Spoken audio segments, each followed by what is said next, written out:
आखिरी कारोबारी सत्र और तेजी का सिलसिला कायम है।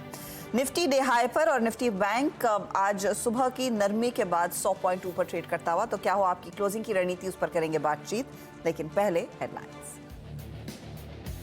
रिकॉर्ड पर रिकॉर्ड बना रहे हैं बुल्स। नए शिखर पर निफ्टी, सेंसेक्स 21,350 के पास, सेंसेक्स 71,000 के पार, निफ्टी आईटी में शानदार तेजी। और बाजार की तेजी के हीरो है आईटी स्टॉक्स। इंडेक्स 4% ऊपर।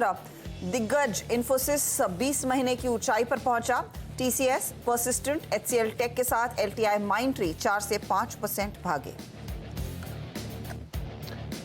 डॉलर इंडेक्स 4 महीने के निचले स्तर पर पहुंचने से मेटल शेयरों में जोरदार चमक। National aluminium 8%, Hindustan copper 3%, Tata steel, NMDC, Hindalco में 2-2% की रैली। 7 दिनों में करीब 100% के रिटर्न देने के बाद अब इरेडा की रफ्तार पर लगा ब्रेक। आज स्टॉक 10% के लोअर सर्किट पर। और यूबीएस की रिपोर्ट के बाद एम्बर एंटरप्राइजेस करीब 8% ऊपर, 4,075 के लक्ष्य के साथ खरीदारी की सलाह। कहा कंज्यूमर ड्यूरेबल्स और एसी सेगमेंट में अच्छी ग्रोथ का मिलेगा फायदा। डिक्सन पर भी 7700 के टारगेट्स। और राजस्थान के नए मुख्यमंत्री बने भजन लाल शर्मा। राज्य के 14वें मुख्यमंत्री के तौर पर काम संभाला। समारोह में शामिल हुए प्रधानमंत्री मोदी और गृह मंत्री अमित शाह। चलिए फिर, गुड आफ्टरनून। और शुक्रवार मतलब शानदार दिन मार्केट के लिए। और क्या कहें इस मार्केट के लिए, running out of words Harshita. और जो 3 का फॉर्मूला था उसमें सेकंड डे रनिंग। और आज का दिन एक्चुअली कल से बेटर है, क्योंकि आज मार्केट ने आपको एक इंट्राडे डिप दी और उसमें आपने अगर बाय किया तो शानदार मोमेंटम दिया मार्केट ने आपको। और आज एक और जो चीज़ हुई है क्लियरली कि आज फिर से आईटी ने उसको लीड किया है। और नॉर्मली ये एक 3 का एक फॉर्मूला होता है मैक्रो की तेज़ी में। उसमें आप नॉर्मली इस तरीके का मूव देखते हैं। पहले दिन रैली कल हुई, आज की रैली ये सेकेंड डे रैली। और मंडे को फिर गैप अप मिलेगा आपको, और वो मंडे आपको मौका देगा एक प्रॉफिट बुक करने का करीब 21,500 पर। अच्छा, आज क्या हुआ है, आज बैंकों ने और मिड कैप्स ने अंडर परफॉर्म किया है। थोड़ी सी अंडर परफॉर्मेंस है आज, क्योंकि मार्केट का पूरा फोकस इस समय यूएस फेड के रेट कट पर है। आईटी, मेटल्स, मतलब जितना भी कुछ भी रिलेटेड है उससे, यूएस की इकोनॉमी से रिलेटेड जो भी है, ग्लोबल मार्केट से रिलेटेड जो भी है, वहाँ पर आज आउट परफॉर्मेंस है। वैसे बैंक निफ्टी भी अब लोअर लेवल से रिकवरी दिखा रहा है और 21,500 की तरफ जो पहला पड़ाव है उसकी तरफ अब हम बढ़ रहे हैं तेजी से। जी हाँ, बहुत ही जोरदार खरीदारी। और आज सुबह में गिफ्ट निफ्टी जो इशारा कर रहा था कि हम 21,400 के आसपास खुलेंगे, उसको लेकर कई लोग चौकन्ने थे और सोच रहे थे कि वाकई में होगा या नहीं। वहां से सिर्फ 40 पॉइंट ही दूर। हाँ बिल्कुल, वैसे वो फ्यूचर्स को लेके था हर्षता, वो तो खैर हम 21,500 पे भी पहुंच गए फ्यूचर्स में। लेकिन एक चीज़ है, अभी भी मैं कहूँगा 21,500 पर अब आपको एक मौका मिलेगा एक बार प्रॉफिट बुक करने का।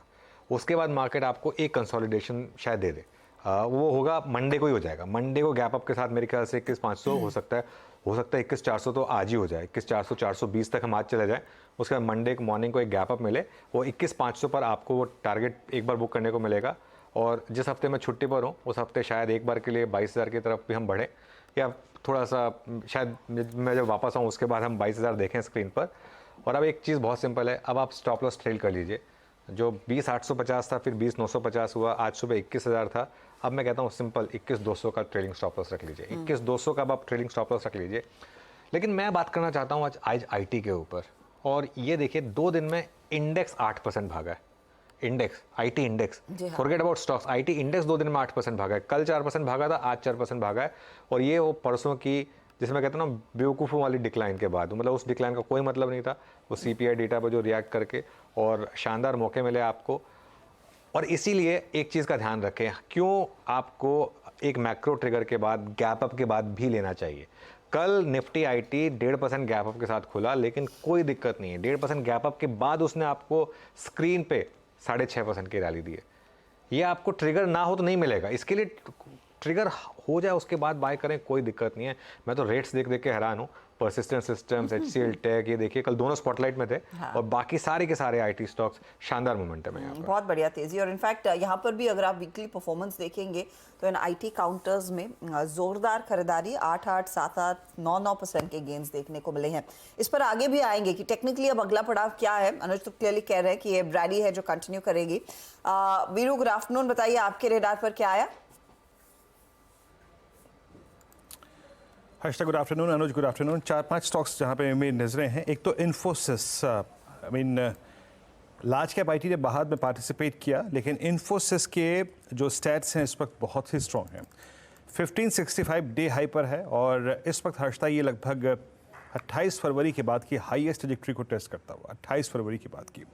हल्का सा टर्बुलेंस जोन 1600 के आसपास है, वहाँ कुछ कॉल आइटम्स है, लेकिन वहाँ तक का जो स्कोप है वो काफ़ी हद तक मुझे खुला हुआ नजर आ रहा है। डेटा स्ट्रॉन्ग है। OI में करीब 2-3% का स्ट्रेंथ है। लोअर लेवल्स पे अच्छी पुट राइटिंग विजिबल है। टेक्निकली और I think option wise, specially in options, इसकी प्लेसमेंट बहुत स्ट्रॉन्ग है। तो इन्फोसिस लार्ज कैप IT में एक रडार पे है। सेकंड है HPCL, और एक बार स्क्रीन पे HPCL लेके आइएगा। मोमेंटम स्ट्रॉन्ग, 2.5% ऊपर, एक टिपिकल फ्लैग स्क्रीन पे।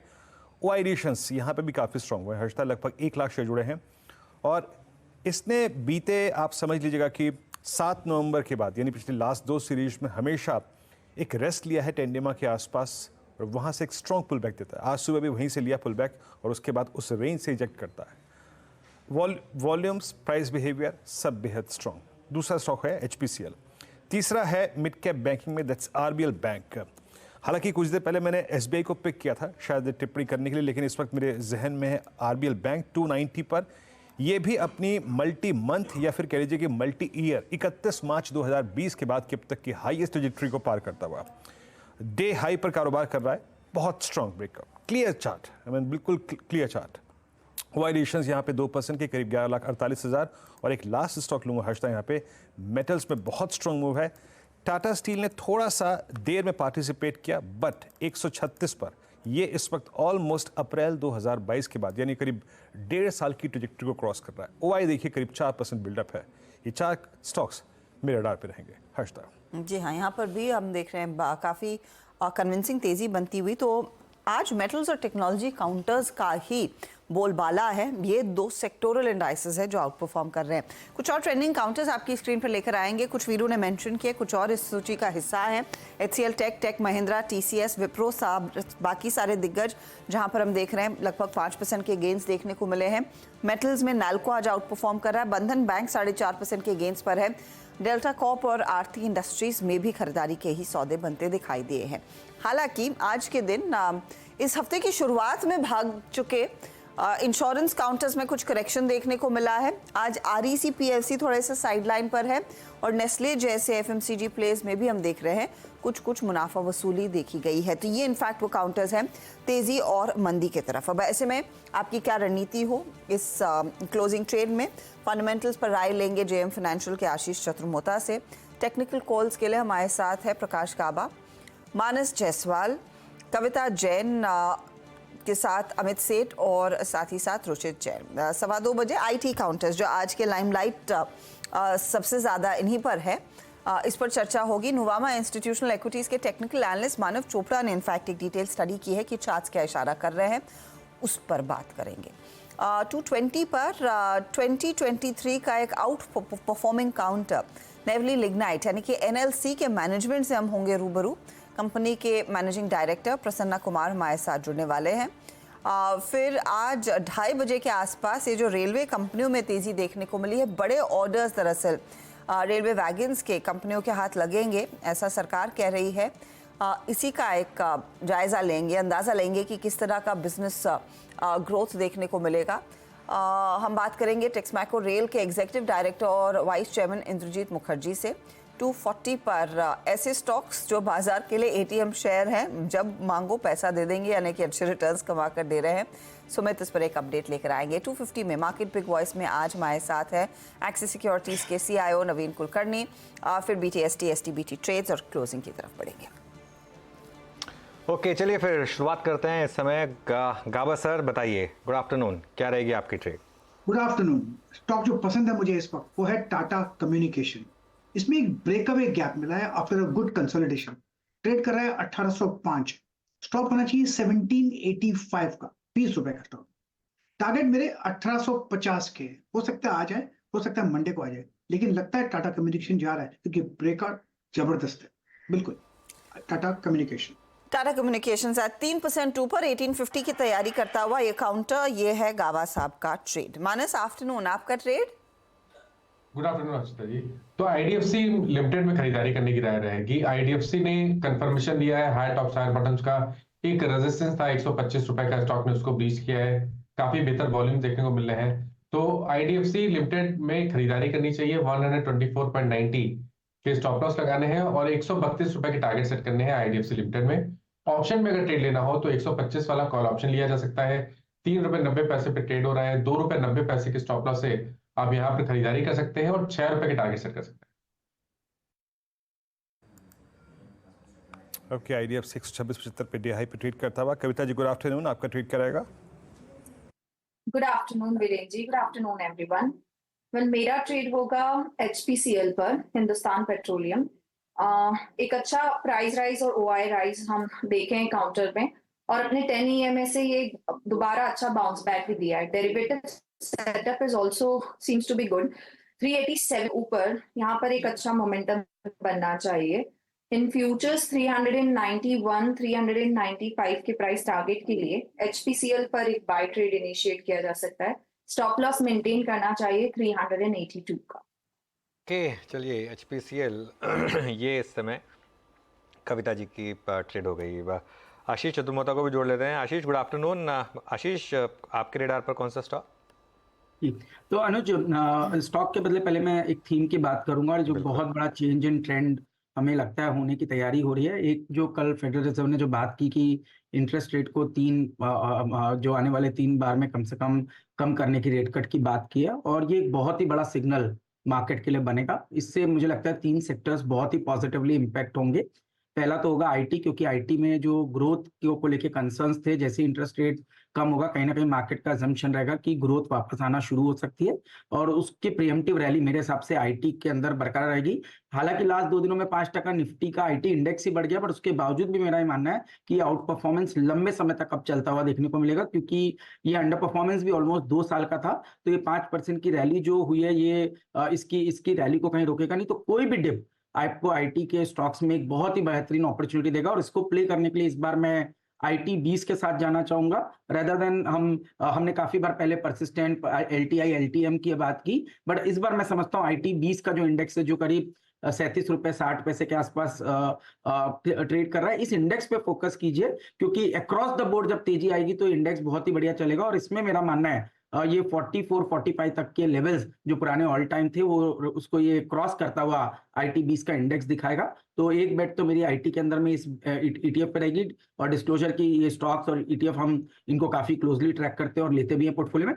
दूसरा होगा पीएसयू बैंक्स, और जहां मुझे लगता है कि बहुत अच्छी तेजी देखने को मिल रही है, और उसमें भी हमारी टॉप पिक रहेगी Canara bank. Canara bank again disclosure है कि हम पीएसयू बैंक का ईटीएफ हमारे पोर्टफोलियो में रखते हैं, और ये ईटीएफ भी हमें पसंद है। और कैनरा बैंक इंडिविजुअली मेरा मानना है 440 पे एक बहुत अच्छा बेस बनाया है, और टेक्निकली 480 की ट्रैजेक्टरी यहाँ पे बन रही है। और तीसरा है मेटल स्पेस। तो ये 3 सेक्टर हमें काफी पसंद है, और इसमें अगर से कोई स्टॉक पिक की बात करूं तो कैनरा बैंक, और इंडेक्स के तौर पर मुझे लगता है आईटी 20, इनके ऊपर हमारा एक पॉजिटिव रुझान बना हुआ है।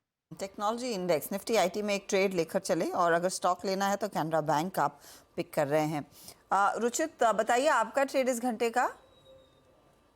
Very good morning Arshada ji, सभी sorry very good afternoon Arshada ji, सभी को very good afternoon. Tata Steel मेरी पिक रहेगी यहाँ पे। सो आइडियली डॉलर इंडेक्स क्योंकि नीचे जा रहा है, और डॉलर इंडेक्स और मेटल स्टॉक्स का यूजुअली हम देखते हैं कि इनवर्स कोरिलेशन रहता है, तो फॉलिंग डॉलर इंडेक्स के माहौल में आई थिंक मेटल स्पेस और भी अच्छे मूव दे सकता है, क्योंकि काफी समय से ये स्टॉक्स इतने ज्यादा चले भी नहीं है।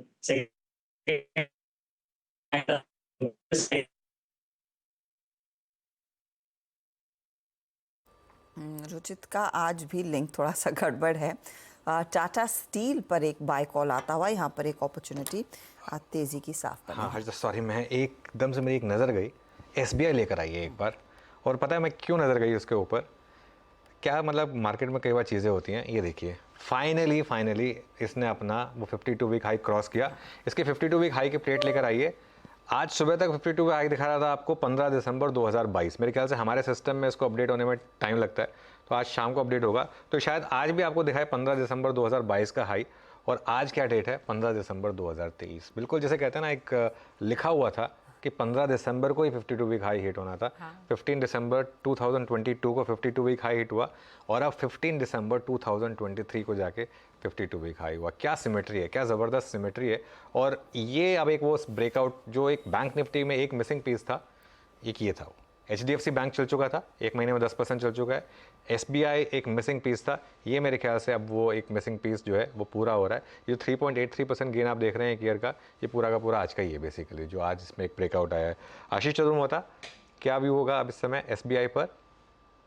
बहुत पॉजिटिव है अनुज। इसमें भी हमारा मानना है कि ये जो कंसोलिडेशन है ये कंप्लीट हुआ है और ऑलमोस्ट आप देखेंगे एक बड़ा कंसोलिडेशन एसबीआई में चल रहा था। लास्ट टाइम जब इसने स्टॉक ने ऑल टाइम हाई बनाया था तब था दिसंबर 2022 और उसके बाद आप देखिए ऑलमोस्ट एक साल के बाद ये बड़ा ब्रेकआउट एसबीआई में हो रहा है। और मेरे हिसाब से इसका जो एक्सटेंडेड मूव बनेगा वो 700 रुपए तक का जाता हुआ नजर आएगा। और क्योंकि फ्रेश ब्रेकआउट हुआ है तो रिस्क रिवॉर्ड भी फेवरेबल है। 630 पे एक बहुत ही अच्छा बेस स्टॉक ने बनाया है और इसलिए हम बार बार कह रहे हैं कि इस पूरी रैली में आप देखिए एसबीआई अच्छा करेगा। पीएसयू बैंक भी इसका ईटीएफ इस पे सबसे ज्यादा फोकस रहेगा क्योंकि एसबीआई तो उसमें 30% वेट रखता ही है। साथ ही साथ दूसरे जो बैंक जैसे Canara, union, bank of Baroda, इनमें भी बहुत ही बड़े मैसिव ब्रेकआउट्स हो रहे हैं और उसको प्ले करने का बेस्ट तरीका होगा ये ईटीएफ, जिसकी चर्चा हम पहले भी की। और मेरे हिसाब से ये ईटीएफ अब की बार शायद 70 रुपए तक जाता हुआ हमें आसानी से यहाँ पर नजर आता है।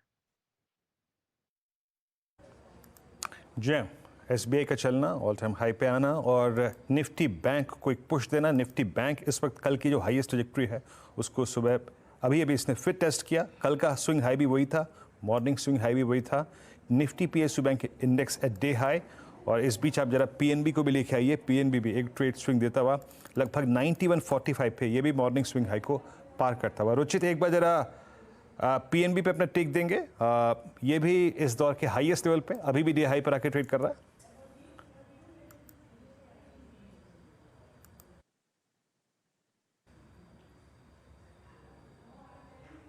रुचित, पीएनबी पे आपका टेक 91.40। अच्छा, रुचित के मेरे ख्याल से लिंक में कुछ गड़बड़ है। एक काम करते हैं, बात ये इस बात कर लेते हैं ये मानस से। वीरू एक सेकेंड, आई थिंक थोड़ा सा इशू आ रहा है रुचित की लाइन में। एक बार ठीक है, मानस से व्यू ले लेंगे इसके ऊपर, लेकिन एक बार जरा पहले आप उससे पहले मारुति का चार्ट लेकर आइए। एक बार इंट्राडे में मारुति का चार्ट देख लेते हैं एक बार क्या हुआ मारुति में। ये देखिए एकदम से 5-6% इंट्राडे गिरा, फिर रिकवर भी हुआ। उसका थोड़ा मेरे को टिक बाय टिक दिखा देंगे क्या, अगर यहाँ पर कुछ हुआ हो तो एकदम से कुछ इंटरेस्टिंग मूव यहाँ पर हुआ और उसके बाद एकदम से रिकवरी आई। सॉरी वीरू, आप उस पर कॉल ले रहे थे, लेकिन एकदम से ये मारुति में एक मूव आया, तो सोचा उसको जरा एक बार स्पॉट कर दिया जाए। Veeru okay, yes Maruti. In fact मेरे पास भी अभी पॉइंटर आया था इसको लेकर कि मारुति में एक सडन डिप है आपकी स्क्रीन पे डेढ़ ऊपर, और ये एक लो लगा के आया करीब आप समझ लीजिएगा कि 5% नीचे का, और वो लो लगा करीब 9,832 रुपये 50 पैसे का सडन, अगर आप देखें डिप इस स्टॉक में। खैर, मैं इसको एक बार फिर से आई थिंक डिस्कस करने की कोशिश करेंगे। मानस, बस वो बात छूट ना जाए, पीएनबी पे आपका टेक। देखिए पीएनबी पे व्यू तो अभी भी पॉजिटिव है, और अब अगर आप वीकली चार्ट में देखेंगे तो यहाँ से लेकर 100 रुपए तक कोई मेजर रेजिस्टेंस दिखता नहीं है। तो आई थिंक ये हाई टॉप हायर बॉटम का ट्रेंड कंटिन्यू हो सकता है, और अभी भी करंट लेवल्स पे भी खरीदारी करनी चाहिए। 87 रुपीज 50 पैसे के स्टॉप लॉस से खरीदारी करिए, और हम नेक्स्ट टारगेट 100 रुपए के आसपास के ही होंगे। एक अपॉर्चुनिटी आपके लिए साफ बन रही है। कुछ और ट्रेड्स आपकी स्क्रीन पर लेकर आते हैं जहां पर अच्छा खासा मोमेंटम देखने को मिला है। हम बैंकों पर नजर डाल रहे थे, लेकिन एक तो बैंक्स जो अच्छे चले हैं उसमें बंधन एक बार फिर शिरकत कर रहा है इस तेजी में। करीब 4-4.5% तक का इजाफा इधर बना है। कविता जी, नजर गई है क्या ये ट्रेड लेंगे? हर्षदा जी, लिंक में प्रोबेबली इधर भी इशू आ रहा है, बट बंधन बैंक एज ऑफ नाउ 254 के लेवल्स पर है। मुझे लगता है अपने हाईस को अगर ही निकाल पाता है 255 256, पोटेंशियल अपसाइड है 258 तक के लेवल्स की तरफ ये बढ़ता हुआ दिखे। ट्रेडिंग स्टॉप लॉस 200 152 का मेंटेन करना चाहिए जिन्होंने भी पोजीशन क्रिएट किया है। ओके बंधन बैंक मेरे रेडार पर 3-4 दिन से है। हमने इसको स्पॉटलाइट में भी कवर किया था। इसमें एक इशू है हर्षदा, इसमें जो 3-4 दिन से सेलिंग हो रही थी, जो बाकी का रेसिडुअल स्टेक बचा है एचडीएफसी के पास, वो जो ग्रू का मर्जर उसके बाद जो हुआ था, वो बाकी जो था वो अब आ रहा है कि शायद अब वो ओपन मार्केट में एब्जॉर्ब हो रहा है। एक लास्ट ट्रांच बचा है, शायद उसके शायद मार्केट एक्सपेक्ट कर रहा है कि शायद ब्लॉक डील में वो निकल जाएगा। ये एक कारण हो सकता है कि जिसकी वजह से बंधन बैंक, और ध्यान रखिएगा बंधन बैंक एक ऐसा स्टॉक है जो इस समय वैल्यूएशन के हिसाब से काफ़ी कंफर्टेबली प्लेस्ड है, चला ही नहीं है स्टॉक। 52 वीक लो इसका 220 था करीब करीब, और 2 हफ्ते में जरूर चलाओ, लेकिन उससे पहले बिल्कुल नहीं चला। लेकिन कंपेयर टू बाकी बैंक्स, इसका 1 साल का चार्ट देखिए फॉर एग्जांपल, 1 साल में आप देखेंगे बंधन बैंक ने क्या किया है। ये तो 52 वीक हाई लो की प्लेट आ गई, इसका 1 साल का चार्ट लेकर आइए और दिखाइए बंधन बैंक ने किया क्या है, और वहाँ पर आपको दिखाई देगा किस तरीके के मूव्स आए हैं। खैर रुचित भी जुड़ गए हमारे साथ, एक बार रुचित से उनकी कॉल ले लेते हैं। रुचित गुड आफ्टरनून, बताइए। गुड आफ्टरनून अनुज जी, वेरी सॉरी कि कनेक्टिविटी में कुछ इशू था। टाटा स्टील मेरी आज की कॉल है। सो प्राइमरली मैं 2-3 चीजें देख रहा था। एक तो फॉलिंग डॉलर इंडेक्स मेटल्स के लिए पॉजिटिव रहता है, तो इसीलिए हम मेटल स्पेस में काफी पॉजिटिविटी देख रहे हैं। सेकंडली आप फ्यूचर में देखेंगे तो 4 से 5% के लॉन्ग बिल्डअप्स हुए, और 135 के कॉल ऑप्शंस में काफी राइटर्स खड़े हैं, और वो राइटिंग की पोजीशंस अब अनवाइंडिंग होने की शुरुआत हुई है। और आज के जो ओपन इंटरेस्ट कम हुए 135 के कॉल में, उसके बावजूद और 2 से 2.25 करोड़ का ओपन इंटरेस्ट अभी भी आउटस्टैंडिंग है। सो आई थिंक ये परफेक्ट पिक रह सकते हैं, जहां पे short covering as well as long formations का कॉम्बिनेशन के कारण एक अच्छी मोमेंटम एक्सपेक्ट कर सकते हैं। 132 के स्टॉप लॉस से खरीदारी करने की सलाह रहेगी, 145 के अराउंड के शॉर्ट टर्म टारगेट्स के लिए। ओके चलिए, अब आज फ्राइडे है, और फ्राइडे का मतलब सेंसेक्स की वीकली एक्सपायरी, और 70,800 की कॉल में, और मैंने खुद चेक किया हर्षदा, उसके बाद उसका ग्राफिक भी देखा मैंने, और उसका चार्ट भी देखा इंटरडे, एकदम से एक करीब करीब 10:55 पर आज सुबह एक फ्रीक ट्रेड हुआ है। वो जो भाव है वो एकदम से 900 रुपये पहुँच गया। उसका हाई आपको 900 रुपये दिखाई देगा। ये देखो जो स्क्रीन पर जो आपको ग्रीन दिख रहा है ना, ये एकदम से 900 रुपये के करीब पहुँचा, और करीब करीब 2 लाख का वॉल्यूम भी हुआ है। मतलब 2 लाख का ओवरऑल वॉल्यूम उसी प्राइस पे हुआ है ये नहीं पता है, लेकिन इस बीच में एक वॉल्यूम हुआ है यहाँ पर 70,800 की कॉल में, और ये इंटरेस्टिंग है। हालांकि ऑब्वियसली ये सब चीज़ें होती रहती हैं, ऐसा नहीं है कि NSE पे नहीं होती, वहाँ पे भी होती हैं, एक्सपायरी वाले दिन कई जगह होती हैं ये। लेकिन इसमें जो आपको केयरफुल रहना है, क्योंकि सेंसेक्स के ऑप्शंस अभी काफ़ी लिक्विड हो गए हैं और अभी चलना शुरू हुए हैं, तो इसमें अगर आप एक ट्रेडर है ना, एक चीज़ का ध्यान रखें, कभी भी स्टॉप लॉस एट मार्केट का ऑर्डर ना रखें सिस्टम में, कभी भी ना रखें स्टॉप लॉस एट मार्केट। आप स्टॉप लॉस लिमिट रख लें, भले ही स्टॉप लॉस अगर आपका 50 रुपये भी रखा, आपने 50 रुपये पर ट्रिगर हो रहा है, भले ही 80 रुपये का रख लें, उसके बाद प्राइस अपना 100 रुपये का रख लें, लेकिन कभी भी स्टॉप लॉस एट मार्केट ना रखें। क्यों? क्योंकि बीच में उन्होंने बंद किया था, उसके बाद वो इशू हुआ था, तो उन्होंने वापस इसको ये फैसिलिटी प्रोवाइड की, स्टॉप लॉस एट मार्केट। लेकिन अगर प्रॉब्लम ये है कि अगर लिक्विडिटी नहीं होगी, तो उसके बाद वो ऑर्डर वहाँ तक एग्जीक्यूट होगा जहाँ तक डिमांड होगी, जहाँ तक डेप्थ होगी। और क्या होता है कि थोड़े से भी जो दूर के ऑप्शन होते हैं ना, इसमें फिर इसी तरीके से होता है। ये तो वैसे भी इन द पता नहीं मुझे उस समय इन द मनी था या नहीं था, लेकिन इसमें ये इशू आएगा। एक ट्रेडर को इस चीज़ का ध्यान रखना होगा कि अगर आप कोई भी ऑर्डर प्लेस कर रहे हैं, मैं एज्यूम कर रहा हूँ ये किसी का स्टॉप लॉस लगा है और उसके बाद स्टॉप लॉस एट मार्केट डाला हुआ था, उसकी वजह से ट्रिगर हुआ, ये मैं एज्यूम कर रहा हूँ अभी, क्योंकि नॉर्मली ऐसी होती है फ्री ट्रेड। इससे कोई बचने का तरीका है अनुज? क्योंकि बचने का एक ही तरीका है, ये एक ट्रेड से आई एम श्योर कई लोगों के पसीने छूट गए होंगे। एब्सोल्युटली, इसलिए कह रहा हूँ बचने का एक ही तरीका है, stop loss eight market order ना डालें। क्या होता है ना, एक्सपायरी वाले दिन लोग stop loss eight market order क्यों डालते हैं? उनको लगता है कि ठीक है मेरा स्टॉप लॉस 50 रुपये, मैंने 20 रुपये बेच दी, मैंने 40 रुपये बेच दी, 50 में 10 रुपये का रिस्क ले रहा हूँ, मैं 40 रुपये खाने हैं इस प्रीमियम के। वो आपने 40 का 50 रुपये पर ट्रिगर डाल दिया कि 50 रुपये पर अगर हो गया हिट, हो गया स्टॉप लॉस, तो जहाँ पे भी कवर कर लो। वो अज्यूम करते हैं कि 50 का 55 पे कवर हो जाएगा, 56 पे कवर हो जाएगा, इतनी डेप्थ तो होनी चाहिए। कई बार नहीं होती डेप्थ, कई बार डेप्थ नहीं होती, कई बार वो वाला ऑप्शन नहीं ट्रेड हो रहा होता उतना, क्योंकि कई बार आप 71,000 में ट्रेड कर रहे होते हैं, 71,500 में कर रहे होते हैं, 70,500 में कर रहे होते हैं, इस ऑप्शन में आप नहीं कर रहे होते हैं कई लोग ट्रेड। और तो इस वजह से इसका एक ही तरीका है कि stop loss eight market order please ना डालें। थोड़ा पता करने की कोशिश करेंगे कि और एग्जैक्टली क्या हुआ है यहाँ पे, लेकिन आज ये यहाँ पर एक फ्रीक ट्रेड हुई है। तो आज की फ्रीक ट्रेड और उसके पीछे का एक्सप्लेनेशन, और आपको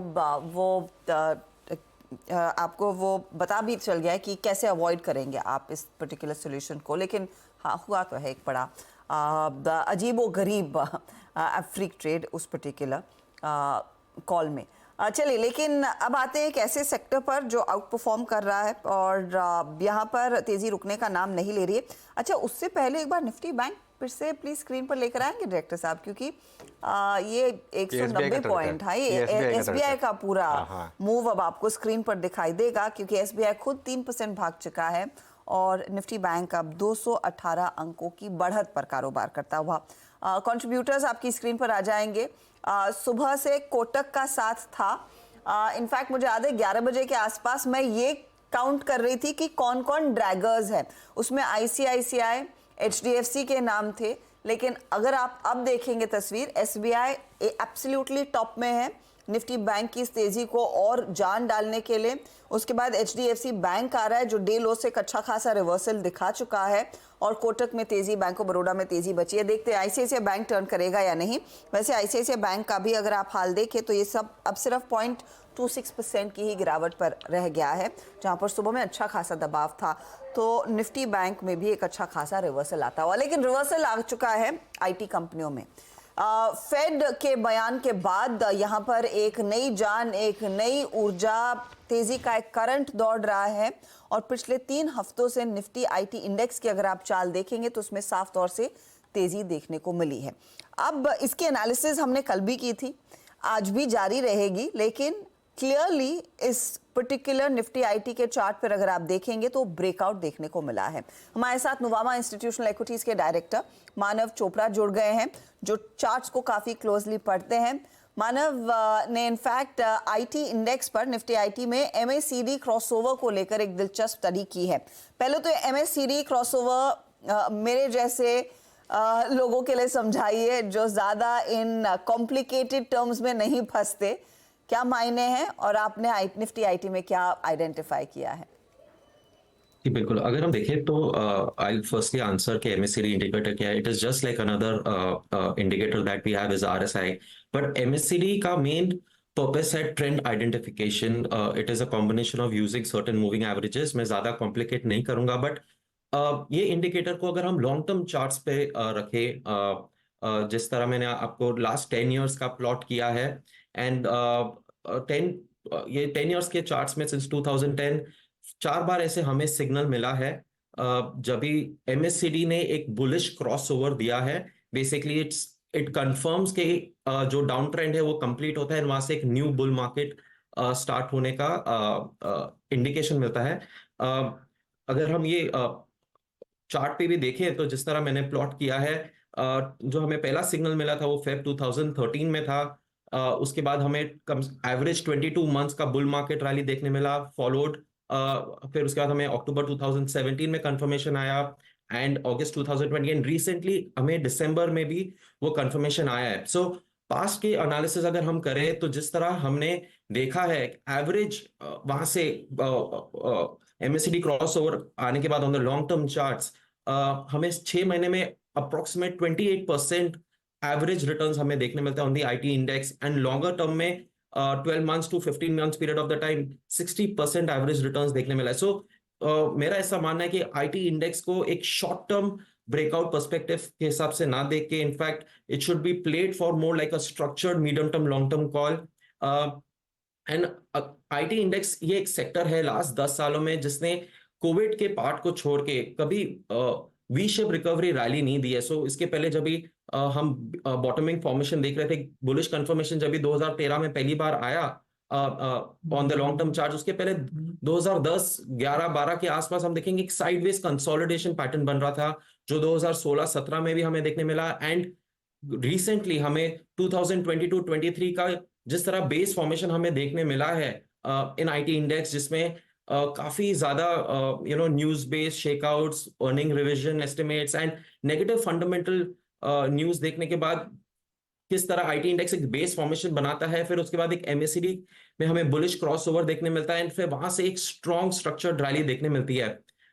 सो साइक्लिकली ये भी जानना बहुत जरूरी है कि ये जब भी कंफर्मेशन आया उसके पास्ट में आईटी इंडेक्स ने एवरेज अगर हम देखें तो लास्ट 4 करेक्शन पीरियड जो हमने इंटरमीडिएट करेक्शंस देखे हैं वो अप्रोक्सीमेट 30 से 33% के आसपास वो करेक्शन फेज कंप्लीट होता है. So to sum it up, IT index का साइक्लिकली करेक्शन फेज 33% के आसपास कंप्लीट होता है. Then there is a base formation of 1.5 years. फिर एमएससीडी क्रॉसओवर आता है, and from there we see an average structured bull market rally of 12 to 15 months. तो मेरा ऐसा मानना है कि ये जो ब्रेकआउट हम देख रहे हैं, ये रिपोर्ट हमारा लास्ट वीक निकला था, उसके एंटिसिपेशन में we expect this structured play to be very very strong. But एक इंपॉर्टेंट बात जो मैं बताना चाहूंगा कि there is a consensus underweight for IT across all the domestic institutions, and with this consensus underweight being across, and जिस तरह का FIs का 3 साल में underweight रहा है in terms of selling outflows, I think a good amount of inflows will start coming into this sector. Okay, ये point taken मानव. अब एक काम करते हैं, इंडेक्स की बात हो गई.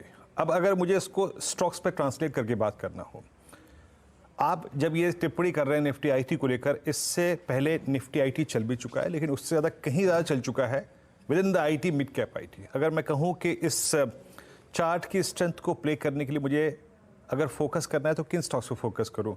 Large cap IT better risk reward ratio hold करता है क्या मानव? बिल्कुल. So large cap IT stocks में हमारे टॉप बेट्स हैं HCL technologies, LTIM and Coforge.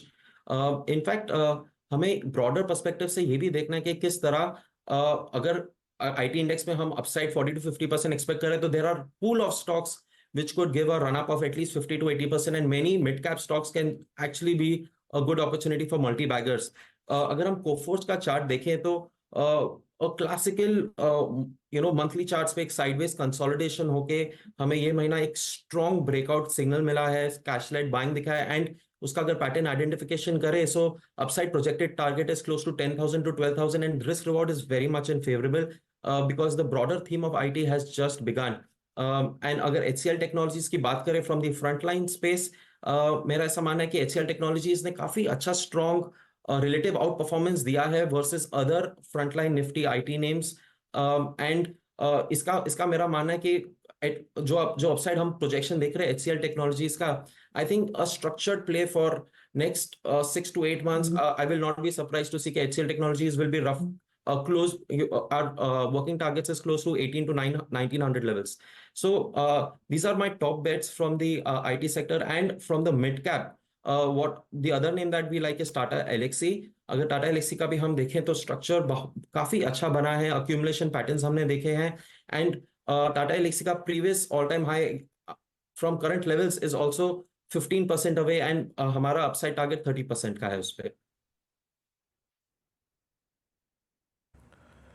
Okay, चलिए. अच्छा मानव, बहुत बहुत शुक्रिया, आप इस कार्यक्रम में शामिल हुए, और आई थिंक निफ्टी आईटी को लेकर जो आपकी ये फाइंडिंग्स थी, स्पेशली एमएससीडी के आधार पर, और उसको ट्रांसलेट करते हुए जो आपने स्टॉक फ्यूचर्स पर टिप्पणी करी, बहुत बहुत शुक्रिया मानव. और निकट भविष्य में आपसे एक बार फिर से स्टॉक स्पेसिफिक होकर बातचीत करेंगे. बहुत बहुत शुक्रिया आपका इस कार्यक्रम में शामिल होने के लिए. और इस बीच निफ्टी डे हाई पर 21,346, और बैंक निफ्टी आपकी स्क्रीन पे at 938 is at all time high, and thanks to SBI. Harshada. Okay, तो ये फिर क्लियरली एक अपॉर्चुनिटी टेक्नोलॉजी में और बैंकों में तो तेजी का मूड माहौल साफ बनता हुआ दिखाई दे रहा है. अच्छा, फटाफट से एक दो और ट्रेड्स आपकी स्क्रीन पर लेकर आएंगे, और हमारे साथ NLC इंडिया के मैनेजमेंट भी जुड़ गए हैं. लेकिन अनुज, कुछ आप ऐड करना चाहते हैं? नहीं, मैं कुछ ऐड करना चाह रहा था. मैं एक्चुअली हर्षदा शायद थोड़ा सा छुट्टी के मूड में ऑलरेडी आ गया था, तो इसके लिए थोड़ी सी मुझसे एक गलती हो गई. वो जो मैं सेंसेक्स की फ्री ट्रेड की बात कर रहा था, उसमें जो बोल गया था कि वो market stop loss eight market order ना लगाएं, वो एक्चुअली BSE बंद कर चुका है. वो मुझे याद है क्योंकि हमारे साथ BSE के CEO आए थे. उस इशू के बाद उन्होंने तुरंत एक्ट किया था उस पर, और वो जो स्टॉप लॉस एट मार्केट वाला ऑर्डर है वो बंद हो चुका था. लेकिन उसके बावजूद ये फ्री ट्रेड हुई है. तो अब ये किस वजह से हुई है? ये हो सकता है ये फैट फिंगर एरर रही हो, ये भी हो सकता है, ये भी पॉसिबल है कि एक फैट फिंगर एरर रही हो यहाँ पर, जिस तरीके से ये एकदम से प्राइस भागा है.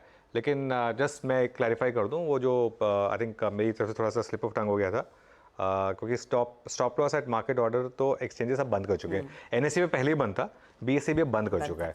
तो वो उस वजह से नहीं हुआ है, कोई और रीज़न है जिसकी वजह से ये फ्री ट्रेड तो हुई है. अब वो फैट फिंगर एरर है या किसी और वजह से हुई है, किस वजह से हुई है, ये पता लगाना है. लेकिन उसको क्लैरिफाई करना जरूरी था मेरी तरफ से। चलो वो डिटेल भी इवेंचुअली आ जाएगा। शुक्रिया अनुज इस क्लैरिफिकेशन के लिए, वरना लोग थोड़े से कंफ्यूज हो जाते, लेकिन ग्लैड यू क्लैरिफाइड।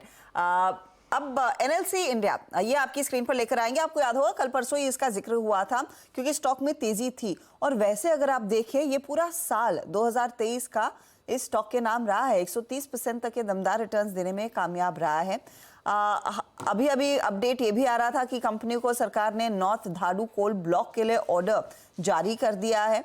क्या है कंपनी की योजना, किस तरह की क्षमता विस्तार होगा, इस सब पर बातचीत करने के लिए एलएनसी के चेयरमैन और managing director Prasanna Kumar M हमारे साथ है। प्रसन्ना जी, शुक्रिया हमारे लिए समय निकालने के लिए। Sorry to keep you waiting sir, लेकिन द पॉइंट इज आपके स्टॉक ने बहुत ही शानदार रिटर्न्स कमाकर दिए हैं। मैं अब ये आपसे समझना चाहूंगी कि आने वाले साल यानी कि 2024 के लिए आपके बड़े ट्रिगर्स क्या होंगे जो कंपनी के फोकस में हैं?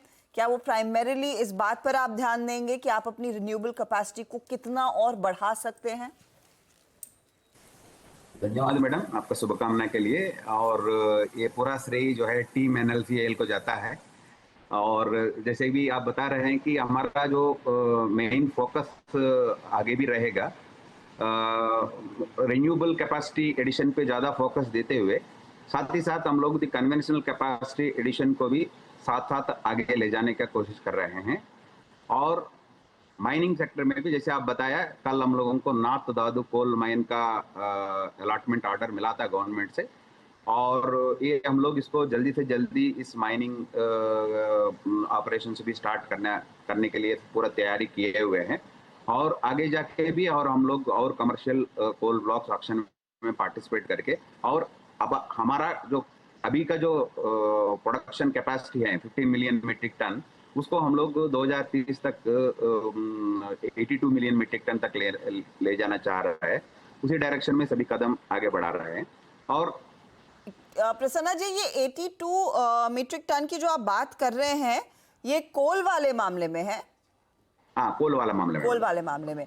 तो मेरा एंसिलरी सवाल ये था सर, जब कॉप 28 में डिसाइड कर लिया गया है कि फॉसिल फ्यूल से अब पूरी दुनिया हटने वाली है, फिर आप कोल को इतना तवज्जो क्यों देंगे जहां पर आपके पास स्टैंडिंग रेडी ग्राउंड है अपनी रिन्यूएबल कैपेसिटी को और माउंट करने के लिए? यस मैडम, मैं यही चीज बता रहा था मैडम। हमारा स्ट्रेटजी यही रहेगा, जैसे कि कॉप 28 में डिसाइड हुआ है कि renewable capacity 11,000 gigawatt across globe लगाना है, और उसी डायरेक्शन में सभी काम होना है।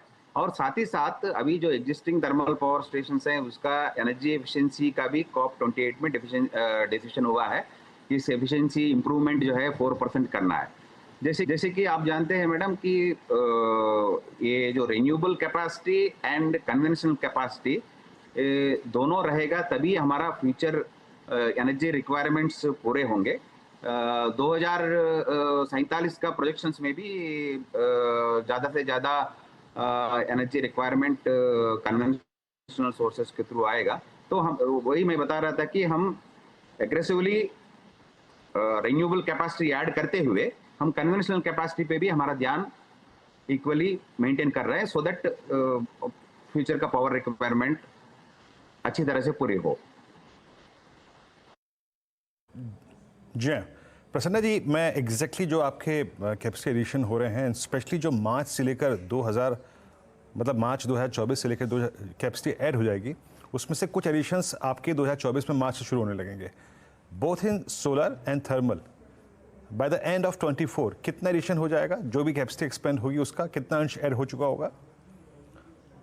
नहीं, हमारा जो है 2024 एंड तक, मार्च तक हमारा जो है ऑलरेडी हम 10 मेगावाट का सोलार का जो है कैपेसिटी एडिशन कर चुके हैं, और हमारा जो है और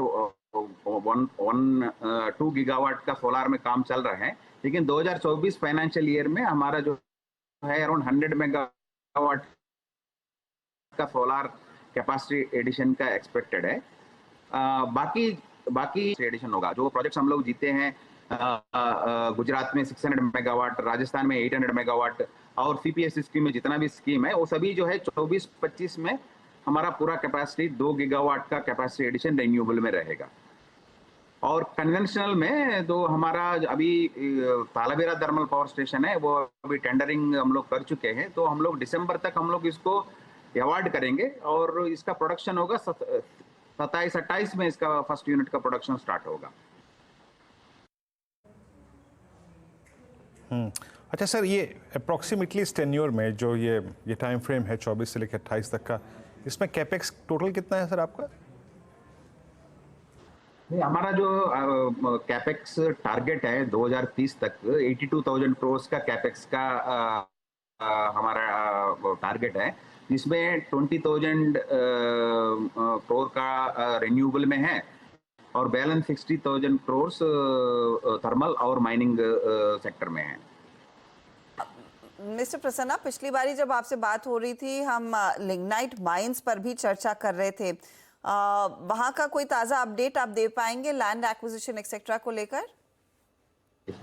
मैडम, पिछले साल में Q1 Q2 में हमारा लिग्नाइट प्रोडक्शन इफेक्ट रहा क्योंकि लैंड एक्विजिशन में कुछ इश्यूज थे, but with the support from district administration, state government and central government, वो इश्यूज हम लोग सॉर्ट आउट कर चुके हैं।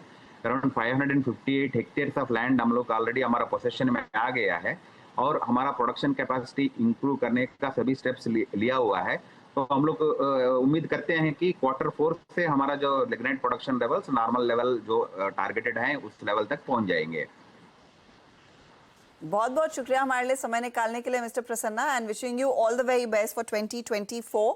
मैं उम्मीद कर रही हूँ कि जितना बढ़िया प्रदर्शन 2023 में रहा है वैसा ही रन रेट आप आगे बरकरार रखेंगे, क्योंकि निवेशक काफ़ी खुश रहे हैं स्टॉक के प्रदर्शन से, और ऑफ कोर्स आपकी जो कैपेसिटी एनहांसमेंट की ट्रैजेक्टरी है उसको सुनकर भी। All the very best sir. धन्यवाद madam, thank you, thanks a lot. तो एनएलसी आज स्टॉक ठीक ठाक परफॉर्म कर रहा है, लेकिन 23 के टॉप परफॉर्मर्स में से ये शामिल रहा है। एक दो ट्रेड्स आपकी स्क्रीन पर लेकर आते हैं, जहां पर इस घंटे दरअसल नई पोजीशंस थोड़ी सी और एक्टिवेट हो चली हैं। उसमें आप ध्यान दीजिएगा, सरकारी कंपनियों में BEL एक ट्रेड, और BEL मेरे ख्याल में आज UBS के रेडार पर भी आया था, उस पर एक ब्रोकरेज रिपोर्ट आई थी। BEL पर अमित आपका कॉल क्या रहेगा? 169 पर क्या नई खरीदारी की जा सकती है? जी मैम, कंटिन्यूअसली बुलिश स्ट्रक्चर है, कहीं भी कोई साइन ऑफ वीकनेस नहीं है। लाइक अदर PSE स्टॉक्स, जब भी कोई शैलो डिप भी आता है तो दैट इज बॉट इनटू। यहाँ पे भी मेरे हिसाब से पोजीशन बनाई जा सकती है। स्टॉप लॉस अब हम ट्रेड कर लेंगे लगभग 165-166 के आसपास। इसका अगला पड़ाव मुझे लगता है कि जल्दी 175 तक के टारगेट्स नियर टर्म में पॉसिबल है इसमें।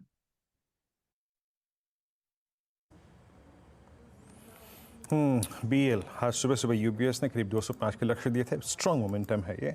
अच्छा, अमित जी की अभी तक कॉल नहीं हुई है, बट मेरी निगाहें बार बार SBI और निफ्टी PSU बैंक इंडेक्स जो स्पॉन्सर कर रहा है बैंक निफ्टी की तेज़ी को, याद रखिए टिक बाय टिक में जितने भी अंक जुड़ रहे हैं निफ्टी बैंक में, it's an all time high trajectory for SBI and for Nifty bank. 48,000 पे इस कमेंस्ड, मतलब जो गुरुवार को वीकली कॉन्ट्रैक्ट कमेंस हुआ था, उसमें सबसे बड़ा OI है। बस उस ट्रैजेक्टरी के पार होने का इंतजार है। आई थिंक वो शायद निफ्टी को एक पुश और दे। मीनवाइल अमित जी, आपका ट्रेड नहीं हुआ था, आपका ट्रेड क्या रहेगा इस वक्त का? जी वीरेंद्र जी, इस समय मेरी नजर फेडरल बैंक पे है। फेडरल बैंक क्योंकि बाकी सारे स्टॉक्स काफी चल चुके हैं, फेडरल बैंक हमें अभी भी सपोर्ट पे मिल रहा है। इसका एक हॉरिजॉन्टल सपोर्ट और 10 and 20 डेमा पे इसमें पुल बैक आया था और आज की कैंडल काफी शानदार है। अगर इसकी देखें, एक फॉलिंग चैनल का ब्रेकआउट है and it's a very strong bullish candle. 156 का प्राइस है, स्टॉप लॉस छोटा सा रखेंगे 153 का और टारगेट्स रहेंगे 162 पे।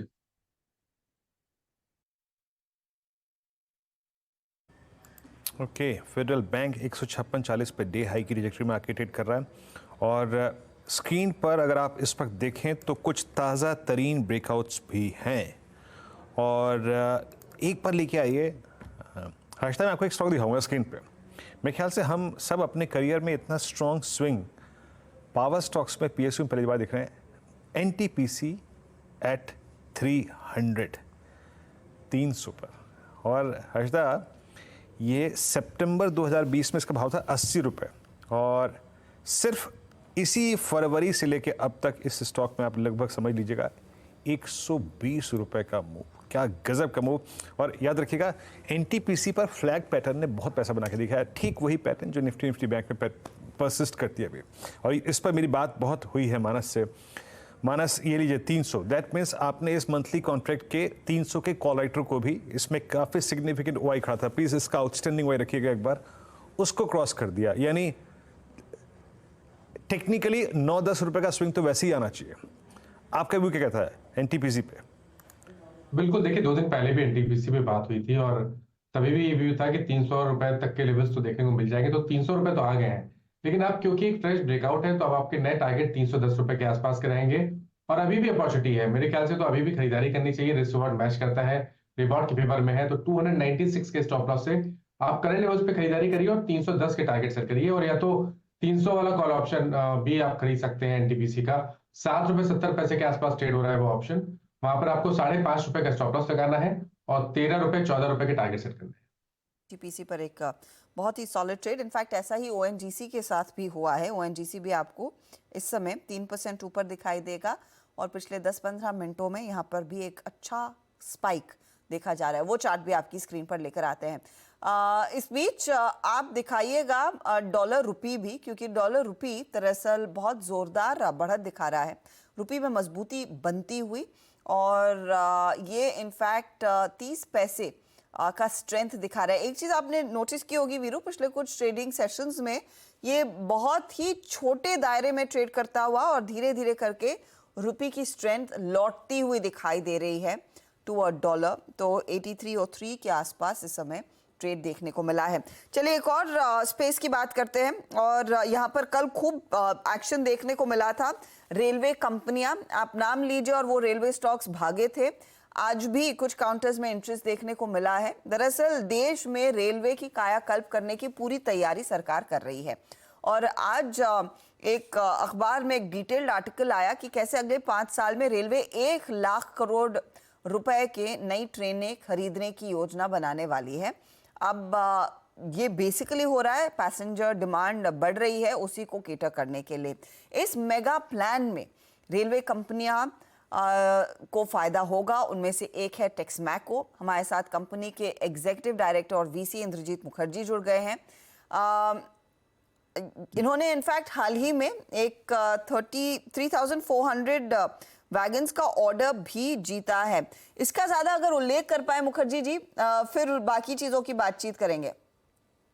नमस्कार। Yes, we are fortunate to ये ऑर्डर जो अभी नया टेंडर निकला था, इससे हम लोग का 3,400 वैगन्स का ऑर्डर मिला है।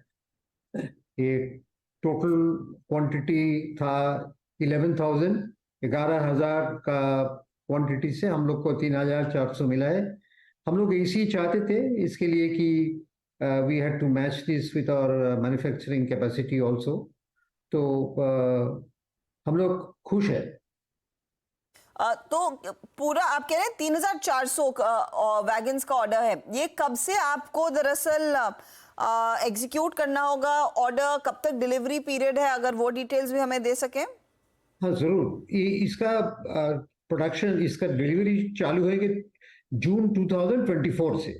उसके पहले तो ये बहुत कुछ होने सकता है, उसको प्रोटोटाइप बनाने का है, डिजाइन का थोड़ा काम होता है। इसके बाद जून 2024 से इसका डिलीवरी चालू होएगा और 18 मंथ्स का, उसके मतलब दिसंबर 2025 में इसको खत्म करने का है।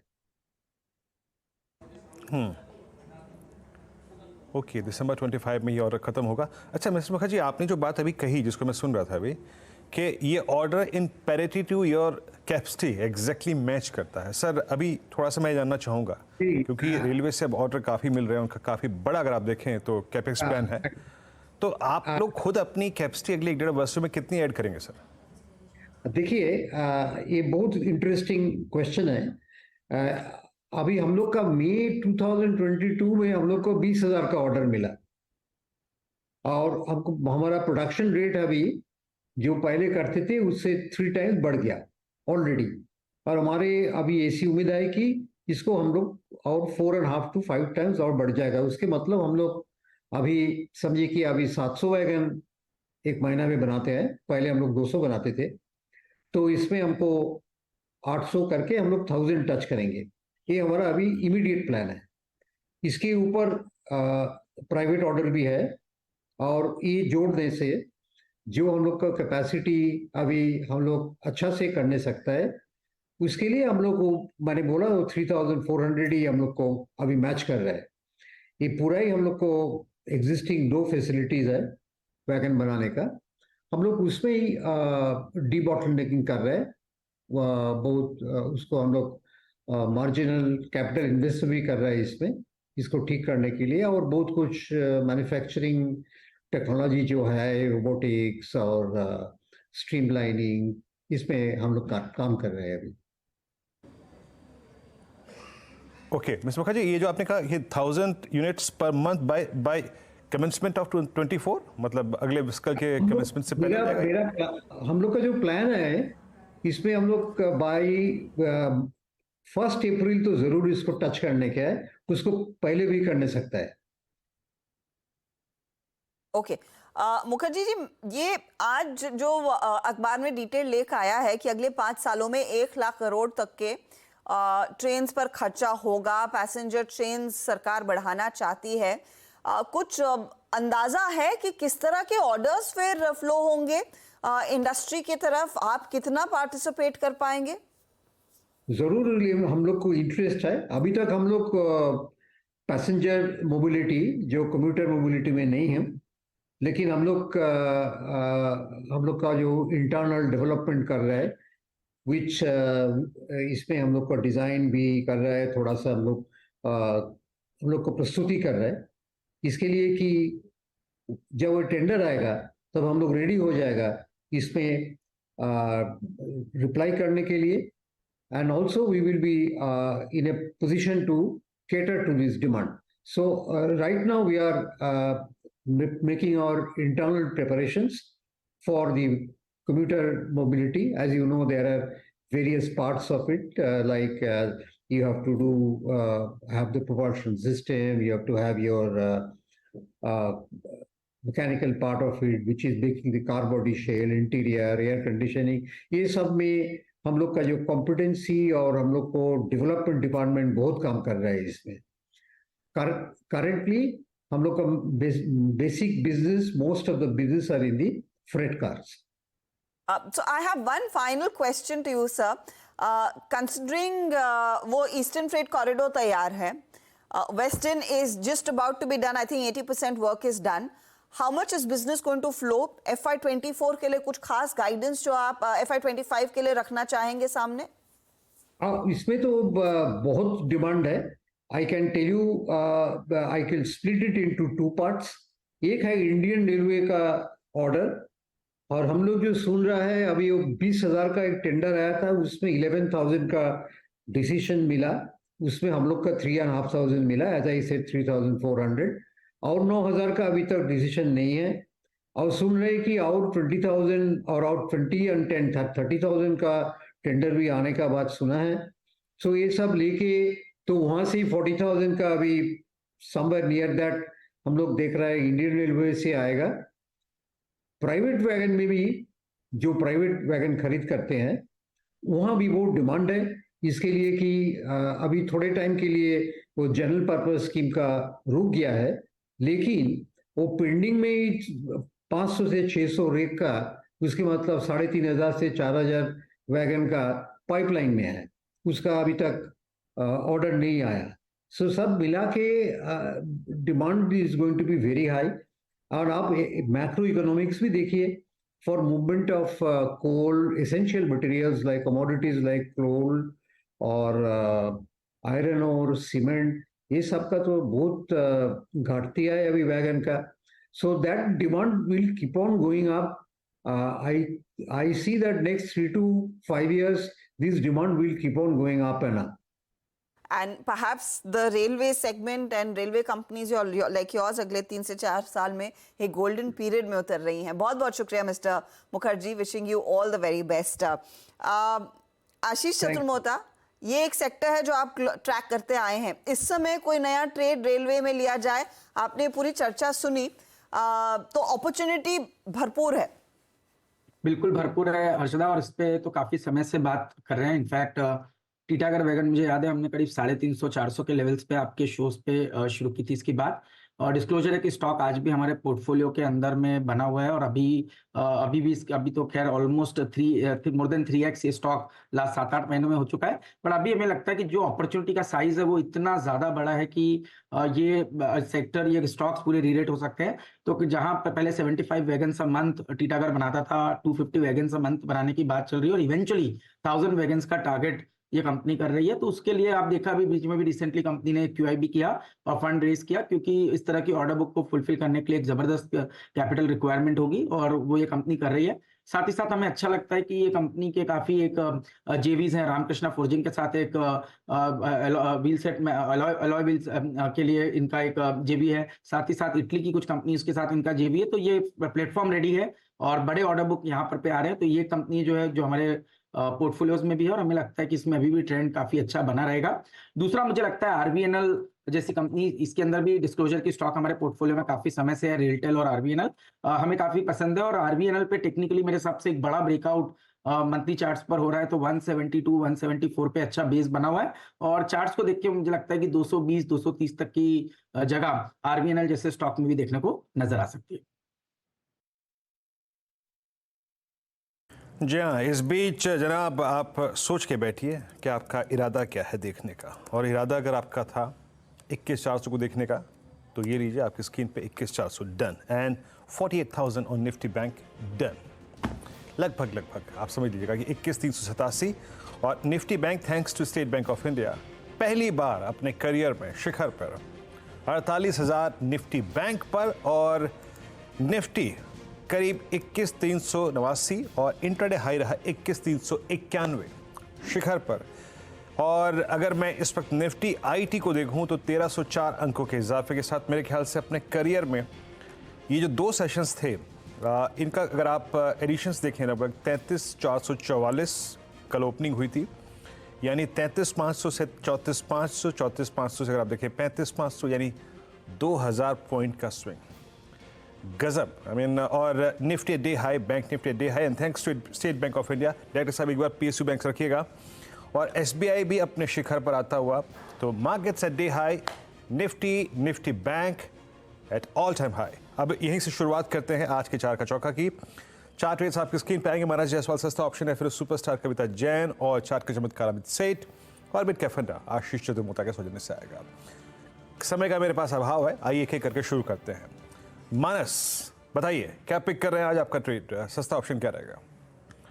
देखिए, सस्ता ऑप्शन में एशियन पेंट्स के 3300 के कॉल ऑप्शन में खरीदारी करने की राय रहेगी। 3300 का जो कॉल ऑप्शन है वो 54 रुपीज पे एशियन पेंट्स का ट्रेड कर रहा है, वहां पर खरीदारी करेंगे। 34 रुपीज का स्टॉप लॉस लगाना है और 100 रुपए के टारगेट इस ऑप्शन में आप देख सकते हैं। ओके, एशियन पेंट्स आपका ट्रेड रहेगा। और आज पहली बार ऐसा हो रहा है कि मेरा चार का चौका में दिल थोड़ा कम लग रहा है, क्योंकि उस तरफ निफ्टी जो है ना वो भाग रहा है, ताबड़तोड़ भाग रहा है, डे हाई पर दिन के सर्वोच्च स्तरों पे आके ट्रेड करता हुआ। पहला ट्रेड हो गया मानस जायसवाल जी की तरफ से एशियन पेंट्स। और चलते हैं अब कविता जी के पास। कविता जी बताइए आप क्या पिक कर पा रही हैं?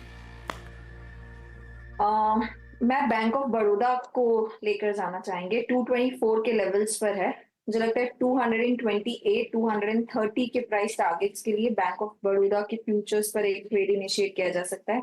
220 का स्टॉप लॉस मेंटेन करना चाहिए।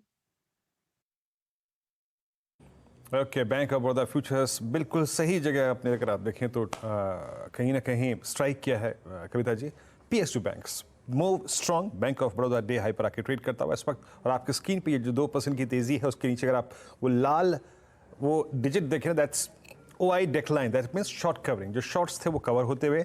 अब पिक करते हैं यहाँ से तीसरा ट्रेड अमित सेठ जी के साथ चार्ट का चमत्कार। अमित क्या पिक कर रहे हैं आप? जी वीरेन जी, मैं PNB लेके जाऊंगा। यहाँ पे वीकली बेसिस में यहाँ पे एक ब्रेकआउट रजिस्टर हो रहा है। स्ट्रक्चर इसका काफी पॉजिटिव है, स्टॉक अप ट्रेंड में है, सेक्टर में भी स्ट्रेंथ है। 91.25 का प्राइस है, टारगेट्स 95 के रहेंगे और स्टॉप लॉस 89 रुपीज का रहेगा।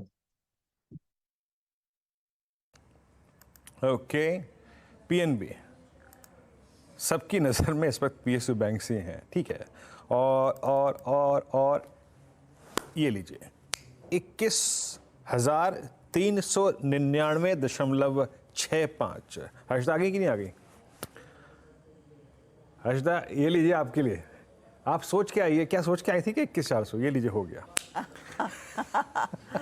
मैं नहीं वीरू, वो तो फ्यूचर्स बता रहे थे momentum, सुबह में। वो जो डॉलर इंडेक्स, हाँ, ये शायद डॉलर इंडेक्स का कमाल है। डॉलर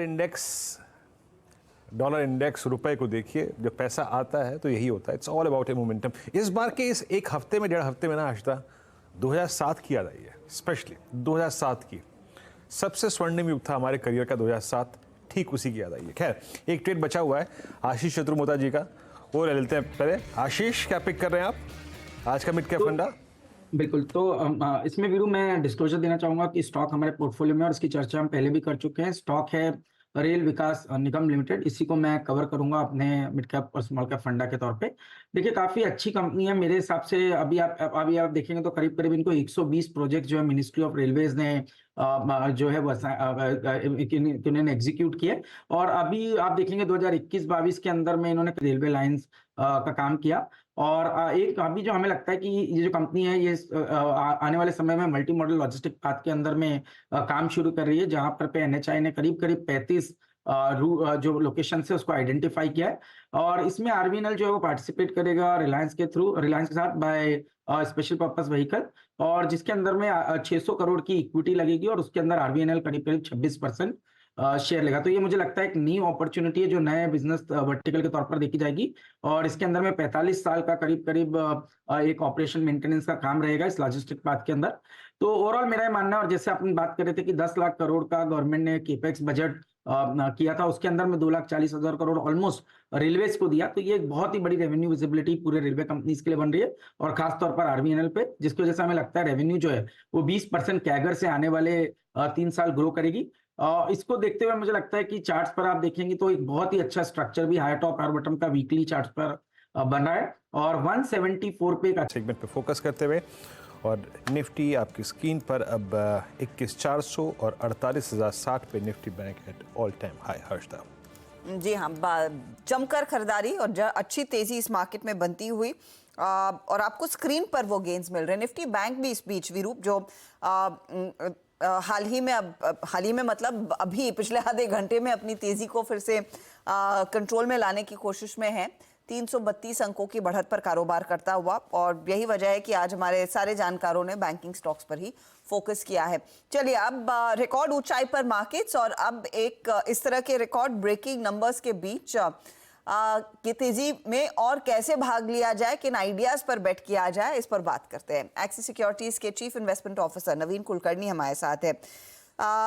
नवीन जी, आप तो एकदम पूरी तरह से हॉट सीट में हैं, क्योंकि पूरा जोश, रिकॉर्ड हाइस पर बाजार, खरीदारी चौतरफा, और लोग पूछेंगे फिर पैसा, नया पैसा अगर आपके पास है और लगाना चाहते हैं, कहाँ लगाया जाए? आपका पहला रिस्पॉन्स क्या है? पहला रिस्पांस तो काफी ज्यादा स्ट्रेट फॉरवर्ड रहेगा मेरा। लार्ज कैप PSUs में यहाँ से भी पैसे बनने की काफी ज्यादा संभावना है। वैल्यू अभी भी काफी बरकरार है वहाँ पे। तो मेरा ये मानना है कि नेक्स्ट 1 साल में लार्ज कैप PSUs में यहाँ से भी अच्छे पैसे बनने की संभावना काफी ज्यादा है। लार्ज कैप PSUs में फिर बैंकों को आप कितना वेट देना चाहेंगे इस समय? जहाँ तक एलोकेशन का सवाल है, मैं ये देखूंगा कि मैं एलोकेशन थोड़ा स्प्रेड आउट करूंगा। बैंक्स का जहां तक सवाल है, बैंक्स को एलोकेशन रखना चाहिए, क्योंकि बैंक्स की वैल्यूएशन बहुत ज्यादा है नहीं, और वो अंडरलाइन क्रेडिट ग्रोथ अभी भी काफी बरकरार है। लेकिन वहां पे दूसरी चैलेंजेस भी थोड़ी बहुत दिख रहे हैं, जिसकी वजह से रिस्क वेटेड एलोकेशन चेंज हो रहे हैं। थोड़ा कैपिटल कॉस्ट, क्रेडिट कॉस्ट थोड़ा बढ़ सकता है आगे जाके, तो थोड़े बहुत चैलेंजेस आ सकते हैं। तो एलोकेशन बैंकिंग सेक्टर में रखना चाहिए। लेकिन इसके अलावा जो सेक्टर्स है, जैसे यूटिलिटीज है और स्पेशलिस्ट फाइनेंस कंपनीज है, जैसे कि rural electrification corporation of India हो गया, तो ये सब कंपनीज में मुझे लगता है कि यहाँ से भी अच्छी खासी वैल्यू क्रिएशन की संभावना है। एंड आगे जाके ये सब सेक्टर्स में रिटर्न्स डबल डिजिट में काफी बरकरार रहेंगे। तो जैसे कि अगर मैं एग्जांपल लूं, जैसे डाउनस्ट्रीम कंपनीज हो गए, जैसे HPCL, BPCL हो गए, यहाँ पे भी मुझे लगता है कि काफी ज्यादा पैसे बन सकते हैं अगले 1 साल में। ऐसा लग रहा है कुलकर्णी साहब अपने साथ 30 पॉइंट निफ्टी के लिए और बैंक निफ्टी के लिए लगभग 150 पॉइंट लेके आए थे। मतलब हर्षदा ने क्वेश्चन पूछा, कुलकर्णी साहब ने जवाब दिया। 21,398 का निफ्टी हो गया 21,430, 48,144। आई मीन क्या गजब का स्विंग है वाकई। अब अभी PSUs का नाम कुलकर्णी साहब आपने बहुत दिया, लेकिन आज हल्ले या फिर आज शोरगुल में जो सेक्टर है वो है सुर्खियों में जिसे कह सकते हैं आप, वो है IT। अभी कुछ देर पहले हम टेक्निकल पर्सपेक्टिव से IT पर चर्चा कर रहे थे और वहाँ पे वो विशेषज्ञ एक बड़े अपसाइड की बात कर रहे हैं। क्या निफ्टी IT या फिर IT स्टॉक्स के अपसाइड के लिए जो एक रिक्वायर्ड रेसिपी होनी चाहिए थी वो है? और 2 दिन पहले ओरेकल के जो नतीजे आए थे उससे थोड़ा सा बाजार हतोत्साहित हुआ था, थोड़ा सा बैकफुट पे आया था। क्या वो एक वाजिब रीज़न था? आप IT को कैसे अप्रोच कर रहे हैं? तक IT सेक्टर का सवाल है, ये सेक्टर हमारा ओवरऑल अंडरवेट एलोकेशन ही है अभी। हमारे पास IT सेक्टर में ओनरशिप कोई खास है नहीं। ये सेक्टर में ऑफ कोर्स जो मिड कैप कंपनीज है उन्होंने काफी अच्छा परफॉर्मेंस दिया है एंड वो उन्होंने काफी ज्यादा सरप्राइज भी दिया है कंसिडरिंग जो वैल्यूएशंस पे ट्रेड कर रहे थे। इसके अलावा जो लार्ज कैप IT स्पेस है, जैसे कि इन्फोसिस की बात हो गई, TCS की बात हो गई, यहाँ पे बहुत बड़ी पॉजिटिव सरप्राइज आने की आशंका थोड़ी कम है मुझे। हालांकि valuation wise compare to some of the other sectors, IT sector का वैल्यूएशन थोड़ा रीजनेबल हुआ है कंपेयर टू क्या था करीब 1.5 साल पहले। तो उस हिसाब से IT सेक्टर में थोड़ा वैल्यूएशन का कंफर्ट है। अदरवाइज ऑपरेटिंग परफॉर्मेंस में बहुत ज्यादा इंप्रूवमेंट की संभावना मुझे अभी तक नहीं दिख रहा है, लेकिन of course market sector rotation का थीम खेल रहा है और जो वैल्यूएशन का कंफर्ट है उस पे फोकस जरूर कर रहा है। ओके, तो IT पे बात हुई, यहाँ पे बैंक्स पे बात हुई, इनफैक्ट मोर और लेस PSU से बात हुई। अभी 1-2 स्पेस को और देखिए अगर आप, नवीन जी, जिन्होंने अच्छा मूव दिया, और वो है पावर स्पेस। पावर में NTPC eight all time high है वो बात दूसरी है, लेकिन जिस तरीके से ये स्टॉक्स चले हैं, आई मीन एक वर्टिकल राइज जो कि हमने करियर में इनके कभी देखा नहीं, आई थिंक 2 डेकेड्स में। अब यहाँ पे ये कोई प्राइस है चेज करने लायक इस स्पेस को? और आपका व्यू, अगर कोई स्टॉक रिकमेंड कर पाएँ या बता पाएँ तो आपकी और मेहरबानी होगी। तो जहां तक पावर यूटिलिटीज का सवाल है, यहाँ पे ऑप्शंस तो है काफी ज्यादा। यहाँ पे अगर मैं देखूंगा कि आगे जाके पावर की डिमांड बढ़ती जा रही है एंड जो गैप है डिमांड वर्सेस सप्लाई का वो थोड़ा बढ़ने की संभावना काफी ज्यादा है, उसकी वजह से ये स्पेस में इंटरेस्ट बना रहेगा। जहां तक NTPC का सवाल है, NTPC ऑफ कोर्स एक अलोकेशन स्टॉक है फ्रॉम अ पोर्टफोलियो पर्सपेक्टिव, लेकिन मुझे लगता है कि इसके अलावा पावर ग्रिड जो है वहां पे यहाँ से भी रिटर्न्स काफी अच्छे बन सकते हैं। मैं ये बोलूंगा कि पावर ग्रिड पे 15 to 20% return even from current levels बनने की संभावना काफी ज्यादा है। इसके अलावा यूटिलिटीज का जो स्पेस है, आप ओवरऑल अगर देखेंगे इसको आप REC और PFC के थ्रू भी खेल सकते हैं, जिसमें मुझे लगता है कि REC is probably the better place company. REC is the better place stocks. Utilities में पैसे बनने के ज्यादा चांसेस है। कंजम्पशन थीम पर कितना दाव खेला जाए नवीन जी इस समय? कहता कंजम्पशन थीम का सवाल है। कंजम्पशन में अगर हम 2 कैटेगरीज में इसको विभाजित करें, जैसे कि एक होता है जो स्टेपल्स जो कैटेगरी है, स्टेपल्स कैटेगरी में कोई ज्यादा ट्रैक्शन अभी तक दिखा नहीं है। जैसे कि लेट से अभी हिंदुस्तान लीवर है जो सबसे बड़ी कंपनी है, ये क्वार्टर में करीब 3 से 4% का वॉल्यूम ग्रोथ कर सकता है। तो वो बहुत कोई मेजर चेंज इन ट्रेजेक्टरी वहां पे नहीं दिख रहा है मुझे। सो ओवरऑल जो कंज्यूमर स्टेपल्स है वहां पे कोई मेजर एक्शन दिखाई नहीं दे रहा है। लेकिन जो कंज्यूमर डिस्क्रिशनरी जो स्पेस है, इसमें काफी ज्यादा कैटेगरीज है जहां पे मतलब एक्टिविटी काफी ज्यादा है। तो अगर मैं लेजर, हॉस्पिटैलिटी, ये सेक्टर देखूंगा, ये सेक्टर में काफी स्ट्रॉन्ग ट्रैक्शन है और मुझे लगता है कि ये ट्रैक्शन आगे भी बरकरार रहेगा। तो उस हिसाब से कंज्यूमर डिस्क्रिशनरी स्पेस में थोड़े बहुत कैटेगरीज है, हॉस्पिटैलिटी, ट्रैवल, लेजर, यहाँ पे अगर हम निवेश करेंगे तो रिटर्न्स बनने की संभावना काफी ज्यादा है। मैं फटाफट से एक और सवाल पूछना चाहूंगी। हम कुछ देर पहले टेक्समैको रेल के मैनेजमेंट से बात कर रहे थे और उन्होंने कहा कि आने वाले समय में जो जिस तरह का रेलवे को बढ़ाने का सरकार का रोड मैप है, क्लियर इंडिकेशंस है कि हम स्वर्णिम युग में उतर रहे हैं। इस स्पेस पे स्टॉक्स अच्छे खासे चल चुके हैं, अभी भी पैसा लगाया जाएगा या नहीं? जहाँ तक ये स्पेस का सवाल है, ये स्पेस में चैलेंज सिर्फ एक ही चीज का आता है, वो वैल्यूएशन का आता है। जहां तक मुझे लगता है कि ऑर्डर बुक का सवाल है, ऑर्डर बुक स्ट्रांग रहेंगे आगे जाके भी। मैं ये सोचूंगा कि ये स्पेस में पार्टिसिपेट करना चाहिए और अलोकेशन रखना चाहिए। क्या लेना चाहिए इज अ क्वेश्चन मार्क। अगर आप मेरे से पूछेंगे, जैसे कि सीमेंस है, वो मतलब एक क्वालिटी कंपनी है जो ये स्पेस में भी पार्टिसिपेट करती है, तो उसके थ्रू भी आप पार्टिसिपेट कर सकते हैं, राइट। सो ऑप्शंस काफी ज्यादा है ये स्पेस में पार्टिसिपेट करने के लिए। सीमेंस हो गया, BHEL हो गया, वाइड ऑप्शंस है। लेकिन मेरा ओवरऑल मानना यही है कि ऑर्डर बुक स्ट्रांग रहेंगे, 2 से 3 साल की विजिबिलिटी बहुत ज्यादा है, तो उस हिसाब से पार्टिसिपेट जरूर करना चाहिए एंड थोड़ा allocation may be around 4 to 5% of portfolio ये स्पेस को आप दे सकते हैं।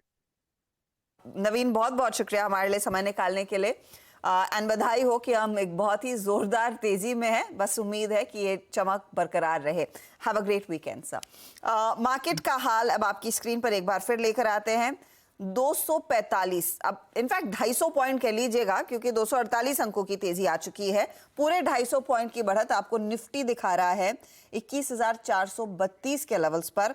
निफ्टी बैंक 400 अंकों के इजाफे के साथ 48,127। तो जिस टारगेट को लेकर हम एक्चुअली काफी एक्साइटेड है, एंथुज्ड है, उस दिशा में हम तेजी से भाग भी रहे हैं, जो है 22,000 निफ्टी के लिए और 50,000 निफ्टी बैंक के लिए। अब इस पूरे एक्शन के बीच क्लोजिंग की तरफ जब हम बढ़ेंगे, क्या रणनीति होनी चाहिए? अनुज, ये ट्रेड कैरी करना है? हर्षा, बिल्कुल कैरी करना है। वो 3 का फंडा, आज सेकेंड डे रैली हो गई, पहले दिन की रैली कल हुई, आज सेकेंड डे रैली हो गई, और कल मंडे को आपको एक और गैप मिलेगा। उसमें आपको 21,500 21,550 पे एक बार के लिए थोड़ा प्रॉफिट बुक करने का मौका मिलेगा, अगर आप चाहें तो। वो भी इसलिए हुई, इतना प्रॉफिट आ चुका है, उसके बाद थोड़ा कंसोलिडेशन, 3-4 दिन का कंसोलिडेशन होगा, उसके बाद शायद एक पॉसिबल है। उसके बाद मुझे लग रहा है ईयर एंड फैक्टर में साल के लास्ट वीक में एक और रैली होगी, जिसमें वो हमारा 22,000 का निफ्टी का टारगेट और शायद 50,000 का वो जो बैंक निफ्टी का टारगेट है, उसके काफी करीब हम पहुंच जाएंगे। तो बिल्कुल घबराना नहीं है इस मार्केट में, आपने कैरी करनी। ये बड़ी वाली तेजी, ये मैक्रो वाली तेजी है। मैं हमेशा बोलता हूँ कि तेजी में डिफरेंशिएट करें। कुछ तेजी होती है लेवल बेस्ड, ये लेवल बेस्ड मार्केट नहीं है, ये आपकी एक मैक्रो तेजी वाला मार्केट है। इसमें और लार्ज कैप्स ने तो अभी चलना शुरू किया है। अभी तो लार्ज कैप्स आप देखिए, HDFC बैंक, SBI ने तो आज चलना शुरू किया है। 1 साल के बाद SBI चला है अभी। ये सब लार्ज कैप्स तो अभी चलने शुरू हुए हैं। इन IT में एक बड़ा मूव आया है, मुझे लग रहा है थोड़ा सा सेक्टर रोटेशन होगा, हो सकता है थोड़ा बैंक चले, थोड़ा कैपिटल गुड्स चले, और बिल्कुल वो टारगेट जो है मेरे ख्याल से अब तो मुझे लग रहा है कहीं दिसंबर में ना आ जाए। मतलब हम तो ये सोचा था कि जनवरी में आएंगे वो टारगेट, लेकिन अब जिस तरीके से मार्केट चल रहा है, हो सकता है दिसंबर में वो टारगेट आपको दिख जाए। बिल्कुल कैरी करना। अब डेफिनेटली तेजी का पूरा फायदा है स्क्रीन पर, और ये तेजी का ट्रेड कैरी करना है। अनुज, आपको तो बड़ा फोमो होने वाला है, अगले हफ्ते आप छुट्टी पर हो। हाँ, मुझे फोमो होने वाला है। मैं ये सोच रहा हूँ कि छुट्टी पूरी एंजॉय करूँ या थोड़ा सा बीच बीच में मार्केट में पार्टिसिपेट करूँ। वैसे मैं खैर छुट्टी पूरी एंजॉय करूंगा। आप लोग संभालिएगा मार्केट को एक हफ्ते। अच्छा, मैं भी यही हूँ, मार्केट भी यही है, कहीं नहीं जा रहा है। हम आ जाएंगे वापस, उसके बाद मार्केट में। I completely agree. छुट्टी पर जा रहे हैं, एंजॉय कीजिए, एंड आई एम श्योर बड़े सारे तेजी के मौके आप अपने साथ, हमारे साथ इनफैक्ट मनाएंगे स्क्रीन पर जब आप लौट कर आएंगे। तो ऑफ कोर्स पूरी तरह से सैंटा रैली की शुरुआत। Have a good weekend and a great vacation. और देखिए वीरू, तेजी का कमाल ऐसा कि ऑफिस से बाहर निकले हैं फ्लाइट पकड़ने के लिए, लेकिन अनुज की नजरें बस बाजार पर ही हैं। ये होता है हर्षता, ये होता है, और बाजार से दूर नहीं रह सकता आदमी।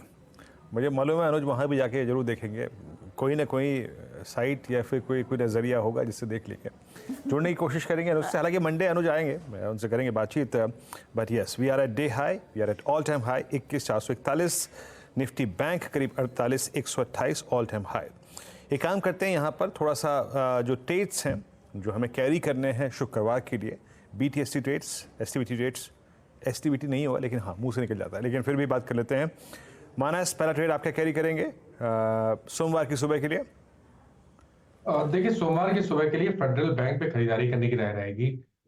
इसको इस ट्रेड को आप लेके जा सकते हैं, क्योंकि ऐसा लग रहा है कि जो करेक्शन था वो कंप्लीट हो गया फेडरल बैंक का। तो करंट लेवल्स पे फेडरल बैंक के फ्यूचर में खरीदारी करने की राय रहेगी।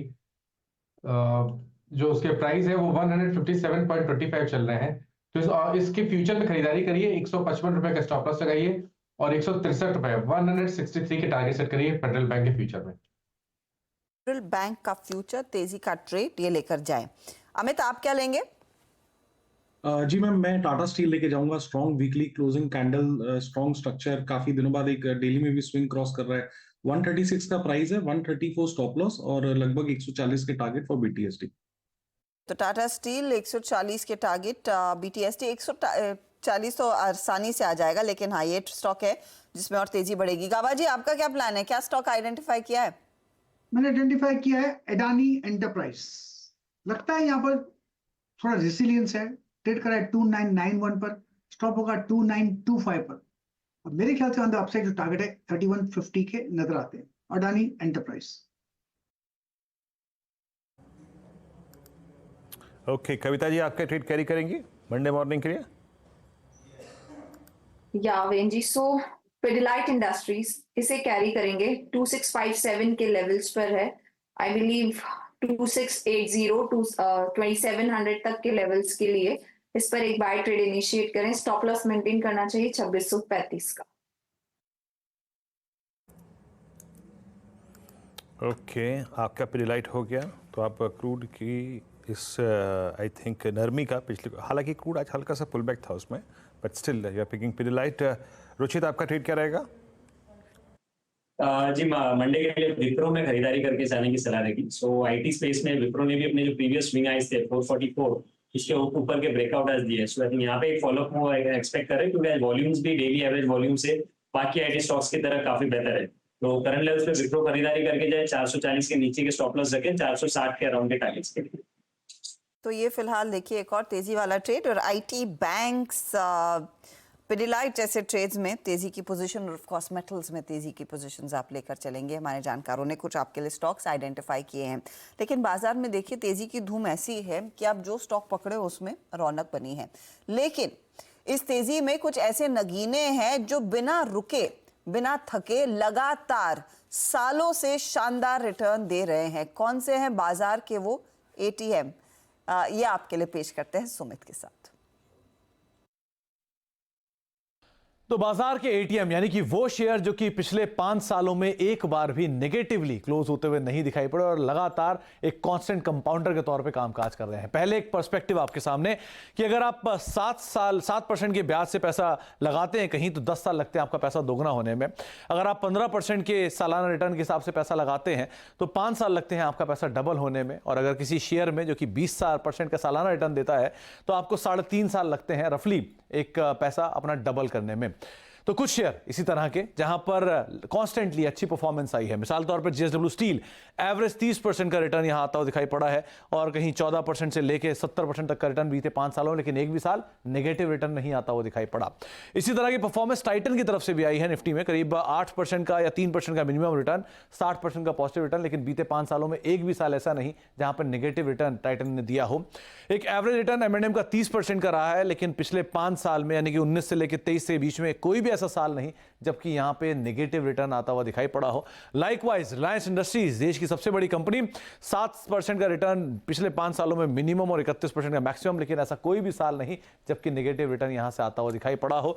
और ब्रिटानिया एवरेज 17% का रिटर्न और करीब पिछले 5 सालों में अगर एक परफॉर्मेंस देखेंगे तो ऐसा कोई भी साल नहीं जहां पर नेगेटिव रिटर्न हो। ये थे लार्ज कैप, लेकिन मिड कैप की तबीयत कहीं और। आप टाटा एलेक्सी देखिए, 80% का एक एवरेज रिटर्न, करीब 4% के मिनिमम से लेकर 220% का मैक्सिमम, और कोई भी ऐसा साल नहीं जबकि नेगेटिव गया हो। लिंडे इंडिया करीब 27% का मिनिमम रिटर्न, 156% का मैक्सिमम, 66% का पॉजिटिव एवरेज रिटर्न, और यहां पर भी कोई नेगेटिव परफॉर्मेंस नहीं किसी एक साल में। मुर्गप्पा ग्रुप की कंपनी ट्यूब इन्वेस्टमेंट करीब 62% का पॉजिटिव रिटर्न और एक शानदार तेजी साल दर साल इस कंपनी की तरफ से आते हुए दिखाई पड़ी, और कोई भी नेगेटिव रिटर्न यहां पर भी नहीं। और वरुण बेवरेजेस 57% का एवरेज रिटर्न है, 20% मिनिमम और करीब 123% पॉजिटिव रिटर्न बीते 5 सालों में, और कोई भी ऐसा साल नहीं जो कि नेगेटिव हो। और लास्टली टाटा समूह की ट्रेंट करीब 48% का एवरेज रिटर्न, कंसिस्टेंट परफॉर्मर के तौर पर रहा, और ये साल तो शानदार रहा, 123% का रिटर्न यहां पर आता हुआ दिखाई पड़ा, और यहां पर भी ऐसा कोई साल नहीं जबकि नेगेटिव रिटर्न आता हुआ दिखाई पड़ा हो। तो जोरदार गेन्स, और ये आप एनी टाइम मनी और यहाँ पर एनी टाइम रिटर्न्स ये स्टॉक्स आपको गारंटी कर रहे हैं। अच्छा, बात करते करते 21,500 की तैयारी वैसे निफ्टी कर चुका है, वहाँ से हम सिर्फ 20 पॉइंट ही दूर हैं, तो थोड़ा सा आप जोर लगाएंगे तो उन लेवल्स पर पहुंचे होंगे। उन लेवल्स पर ही दरअसल समाप्ति की तैयारी बनती दिखाई दे रही है। एक दो ट्रेड्स आपकी स्क्रीन पर फिर लेकर आते हैं जिसमें जोश जुनून है तेजी का। TCS और इन्फोसिस जो अब दोनों ही 5-5.5% तक के गेंस पर बैठे हैं।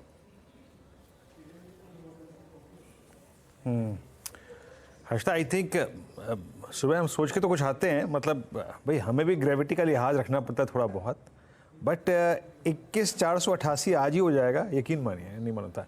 ये मंथली डेटा सजेस्ट कर रहा था, वीकली डेटा में तो कोई था ही नहीं कॉल राइटर, मंथली पे 21,500 पे था, पर एक ही दिन में 21,500, ये आई थिंक कल्पना से परे है as a date hitter. But हाँ, पोजिशनली अगर आप लॉन्ग थे तो कोई दिक्कत की बात नहीं। आई थिंक अभी भी इस लेवल पर हर्षता, मतलब ये जो पैटर्न थी ना फ्लैग, जिन से स्टॉक्स पर इंडिसेस पे हिस्टोरिकली रही है, ऐसे ही पैसा बनता है। बस आपको थोड़ा दिल थाम के बैठना पड़ता है एक रीजनेबल स्टॉप लॉस के साथ। आपको याद है हर्षदा, सुबह वो डिस्कशन कर रहे थे RSI at 70 जी, है ना? सुबह नीरज जी, मैं और आप, जी हाँ, ऐसे ही चलता है ये 70 के RSI पे ऐसे ही होता है। पूरी तरह से। और वीरू, मेरे को तो एक चीज़ अच्छी लगी है कि बीच में ऐसा लग रहा था 11 बजे के आसपास जब हम खिलाड़ी नंबर 1 की बात कर रहे थे जानकारों से कि मार्केट आज थोड़ा सा फिसड्डी हो गया लगातार तेजी के बाद, लेकिन लो से जो रिकवरी देखने को मिली, इनफैक्ट वो डेटा पॉइंट्स है तो दिखाइएगा प्लीज डायरेक्टर साहब, निफ्टी बैंक स्पेशली, क्योंकि यहीं पर वो पूरी तेजी आपको स्क्रीन पर मिली है। तो सुबह में आपने अगर तेजी की और या फिर मिस कर दी ओपनिंग के बाद कि क्या करें और एब्सोल्युटली बॉटम पर खरीदा, तो पूरी स्क्रीन पर आपको वो गेन्स मिलते दिखाई दिए हैं। और निफ्टी बैंक अब करीब करीब 427 अंकों की बढ़त पर कारोबार करता दिखाई दे रहा है।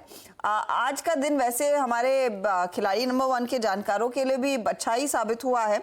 आपको मैं रिटर्न्स दिखाती हूँ वीरू, और बात करेंगे फिर आज के विजेता से। इंटरेस्टिंग हफ्ता, बीच में कांटे की टक्कर थी, लेकिन दो जानकारों ने पूरा जोर लगाया, एक प्रशांत सावंत और दूसरे ऑफ कोर्स स्वाति होतकर। अमोल के पीछे की तरफ से भी कमी नहीं थी अच्छे ट्रेड्स की, लेकिन बात शायद आज बन नहीं पाई। तो आप देखिए, कांटे की टक्कर आज प्रशांत और स्वाति के बीच रह गई। 15% के रिटर्न्स प्रशांत के, 15.32% के रिटर्न्स के साथ स्वाति लेकिन इस बारी खिलाड़ी नंबर 1 की विजेता साबित हुई हैं। बधाई हो आपको स्वाति, बहुत ही बढ़िया ट्रेड। और कुछ स्टॉक्स तो जमकर कमा कर गए हैं, इंजीनियर्स इंडिया, पूनावाला, फिनकॉर्प, गेल, संवर्धन, मदरसन, ग्रेफाइट इंडिया, 5% के रिटर्न्स, लेकिन कुछ काउंटर्स ने कमाए हैं। तो पहले तो अगले हफ्ते के लिए क्या पर्सपेक्टिव बन रहा है बाजार पर, ये बताइए, क्योंकि 11 बजे जब हम बात कर रहे थे लग रहा था कि निफ्टी बैंक धोखा देगा। First of all thank you Arshada ji, and thank you to both the players. काफी अच्छा वीक था हमारे लिए ये, पर जिस हिसाब से मैं डे 1 से कह रही हूँ कि मेरा व्यू डेफिनेटली पॉजिटिव था। 21,400 के टारगेट्स मैंने कोट किए थे, वो आज अभी कंप्लीट हुए हैं। ऊपर में मैं देखना चाहती हूँ कि ये रैली कंटिन्यू हो सकती है 21,600 तक, वहां पे लिटिल बिट हमें प्रॉफिट बुकिंग देखने मिल सकती है। तो अगर प्रॉफिट बुकिंग आती तो भी डरना नहीं चाहिए, it will be a buy on dips market downside. मुझे लगता है जब तक 21,000 के लेवल्स इंटैक्ट है ऑन द क्लोजिंग बेसिस, तब तक व्यू डेफिनेटली पॉजिटिव रहेगा। एंड स्टॉक स्पेसिफिक अगर बात करें तो मुझे लगता है कि नेक्स्ट वीक के लिए हम लोग ग्रेफाइट, पूनावाला एंड मदरसन, हमें ये ऐसे 3 काउंटर्स है जो नेक्स्ट वीक के लिए भी कैरी फॉरवर्ड कर सकते हैं मेंशन टारगेट्स के लिए। ओके, तो ये ट्रेड्स है जहां पर आप ट्रेड कैरी करेंगे, और एक्साइटमेंट दरअसल अगले हफ्ते भी जारी रहने का पूरा साइन सिग्नल स्क्रीन पर दिख गया। Swati, all the best. तो ये है स्वाति की तरफ से परफॉर्मेंस। वीरू, आखिरी 8-9 मिनटों में हम उतर रहे हैं, वीकली गेनर्स पर भी आएंगे, लेकिन ये बताइए वायदे बाजार के पर्सपेक्टिव से कहां पर वो बहुत स्ट्रॉन्ग लॉन्ग पोजीशंस कैरी की जा रही हैं? जी हाँ, एक बार ब्रेथ देखते हैं हर्षदा, और इंडेक्स को देख के आपको धारणा मिली गई होगी कि ये ब्रेथ कैसी होगी। Last date was I think 150 greens. एक बार आपकी स्क्रीन पे आइए, आज 70 लगभग 101। ओके, 56 शॉर्ट बना है और लॉन्ग अनवाइंडिंग करीब 28 में। आइए जरा डिजिट्स के साथ साथ इन स्टॉक्स को देखते हैं कौन कौन से। देखिए लॉन्ग, इसमें कोई राय नहीं कि it's IT and banks. IT में सबसे ऊपर, और बैंक्स में देखिए आज सबसे स्ट्रॉन्ग लॉन्ग बिल्डअप हुआ HCL टेक्नोलॉजीज में, TCS में। ये देखिए HCL technologies, TCS, Infosys, large cap IT। और बाजार ने इस 2 दिन में उस डिफरेंशियल को प्ले किया है जो परसिस्ट कर रहा था लार्ज कैप और मिड कैप आईटी में। शॉर्ट कवरिंग है। एसबीआई ने जो एक मूव दिया ना, अभी मैंने क्या दिखाया था आपको, पीएनबी में ओआई घटा, same is the case with short covering as well, मतलब SBI as well short covering. Tata communication, Adani enterprises, LTI Mindtree और इंडिया बुल्स हाउसिंग फाइनेंस, यहाँ पे शॉर्ट कवर था। शॉर्टिंग कहाँ पे हुई है जरा इसको देखते हैं। शॉर्ट दिलचस्प है ये। मैक्स फाइनेंशियल्स और पीएफसी में, आईसीसी प्रू में, इंटरग्लोब एविएशन और विंडो फार्मा। और विंडो फार्मा का समझ में आता है, आईसीसी प्रू का समझ में आता है, मैक्स फाइनेंशियल्स का समझ में आता है, but I think InterGlobe aviation slightly देखिए सरप्राइज है। बाकी आरईसी में लॉन्ग अनवाइंडिंग, प्रॉफिट्स कैश में कन्वर्ट हुए, same is the case with India cements, JSPL, Bosch और श्रीराम फाइनेंस। ये कुछ ऐसे काउंटर्स थे जहां पे आज प्रॉफिट्स कैश में कन्वर्ट हुए। बट ये इंडेक्स जो है निफ्टी बैंक, ये ऑल टाइम हाई पे क्लोज होते हुए, और कुछ इंडेक्स जो कि ऑल टाइम हाई पे क्लोज हो रहे हैं। जरा प्लीज एक बार निफ्टी ऑटो लेके आइएगा। निफ्टी ऑटो इसने कल भी अपना ऑल टाइम हाई क्रिएट किया था करीब 18,045 पे। जी हाँ, ये भी एक बार फिर से, हालांकि हायर लेवल से ट्रिम हुआ था थोड़ा सा ये, बट स्टिल एक बहुत स्ट्रॉन्ग मूव लेके क्लोज होने की तैयारी करता हुआ। आजा एक दो ट्रेड्स में मैं बात और कर लेता हूँ। आशीष, वो मैं कुछ देर पहले बात कर रहा था कि एनटीपीसी ने अब 300 पार किया है, तो टेक्निकली इट्स 309 पॉसिबल, और देखिए 306 हो ही गया। आशीष है नहीं अभी, मानस लीजिए 306 हो गया, कैरी कर लें इसको। अब मैं सुन नहीं पाया, क्वेश्चन प्लीज रिपीट कर दीजिए। अभी हम बात ही कर रहे थे कि एनटीपीसी पे 309 पॉसिबल है, 306 हो गया। एनटीपीसी पे आपका व्यू? बिल्कुल 310 मैंने मेंशन किया था, तो बिल्कुल पॉसिबल है, 310 के लेवल्स बिल्कुल पॉसिबल है। लेकिन देखिए, अगर आपने 2 दिन पहले जब ब्रेकआउट आया था एक्चुअली वहां पर ट्रेड लिया था, तो मेरी राय तो ये रहेगी, या तो अपना स्टॉप लॉस बहुत पास में 303 पे लगा ले, और या तो एक बार प्रॉफिट बुक करके चले जाएं, क्योंकि 3 दिनों में एक अच्छा खासा एनटीपीसी जैसे स्टॉक पे मूव मिल गया है, तो वो आप बुक कर सकते हैं। लेकिन अगर आपने आज ही ट्रेड लिया है 300 रुपए के आसपास, तो स्टॉप लॉस को रिवाइज करके 303 रुपए कर ले और अपनी पोजीशन में बने रहे। 310 312 रुपए तक के टारगेट आपको एनटीपीसी में देखने को मिल सकते हैं। ओके, 312 तक का स्विंग यहाँ पर देखने को मिल सकता है, but it's mid cap IT persistent. जनाब क्या स्टॉक रहा ये, और आप यकीन मानिए जिस दौर में आईटी में एक पैसे का कन्विक्शन नहीं था, उस वक्त इसका प्राइस था 3173, और अभी निफ्टी आईटी यकीन मानिए अपने प्रीवियस हाई से, मतलब ऑल टाइम हाई से एक हेल्दी डिफरेंशियल क्रिएट करके अभी भी बैठा है इन 2 दिनों के 2000 पॉइंट के स्विंग के बाद। बट स्टिल ये स्टॉक आप देखिए लगभग 3200 से 7270 हो गया। तो आप इसके चलने का ढंग देखिए, अंदाज देखिए। सबसे दिग्गज स्टॉक रहा ये। इसके साथ साथ एक बार आप लिख आइए केपीआईटी टेक्नोलॉजीज 1514 पे, ये भी करियर हाई के आसपास ही ट्रेड करता हुआ। और एक लेके आइए आप कोफोर्ज मिड कैप आईटी में, कोफोर्ज आएगा और ये करीब 6444, ये भी इसका ऑल टाइम हाई, नया ऑल टाइम हाई। आज इसकी पारी की शुरुआत हुई थी करीब आप समझ लीजिएगा कि 6159 से, और अब डे हाई पे ट्रेड करता हुआ। बट ज़्यादा इंप्रेस करके गया आज लार्ज कैप आईटी, टीसीएस, साथ ही साथ इन्फोसिस और साथ ही साथ टेक महिंद्रा, एचसीएल टेक्नोलॉजीज, जिनमें काफ़ी स्ट्रॉन्ग मूव था। SBI eight all time high 650, ये लीजिए आपसे बातचीत करते करते 650 की तहलीज पे आ गया। कविता जी, एसबीआई पे कन्विक्शन बन रहा है आपका भी? अभी अब आपको अपसाइड टारगेट कहाँ तक के लग रहे हैं? सो वीरेन जी, पूरे पीएसयू बैंक में ही एक अच्छा मूव है, और स्टेट बैंक ने ऑलरेडी आज एक बहुत अच्छा मूव दिया है 4%। सो 647 पे है लाइफ टाइम हाई के आसपास। मोमेंटम जो है वो जारी रह सकता है, ट्रेलिंग स्टॉप लॉस के साथ आगे बढ़ना चाहिए। 640 का ट्रेलिंग स्टॉप लॉस मेंटेन करना चाहिए। ऊपर में 665 670 के प्राइस टारगेट्स अचीवेबल है। ओके, एसबीआई आपकी स्क्रीन पर 640 690 पे आके करियर हाई पे ट्रेड करता हुआ। So it's mid cap IT, it's large cap mid cap IT eight all time high, Nifty eight all time high, bank Nifty eight all time high, and it's SBI. एक last गुंजाइश रह गई थी, let's bring HDFC. HDFC bank ने क्या किया आज? अभी तक वो जोशो खरोश, और आई थिंक वो जिसे कहते हैं ना, आई मीन जब एफआईएस की बाइंग लौट के आती है और उसका एक strong impact large cap banks में विजिबल जब होता है, वो अभी तक अभी तक HDFC बैंक में शामिल दिखा नहीं है, बट याद रखिएगा HDFC बैंक का प्राइस 1662 ये क्या है? ये है एग्जैक्टली 14 सितंबर 23 का हाई। दैट मीन्स एक टिपिकल राउंडिंग बॉटम स्क्रीन पे विजिबल है इन ऑन HDFC बैंक।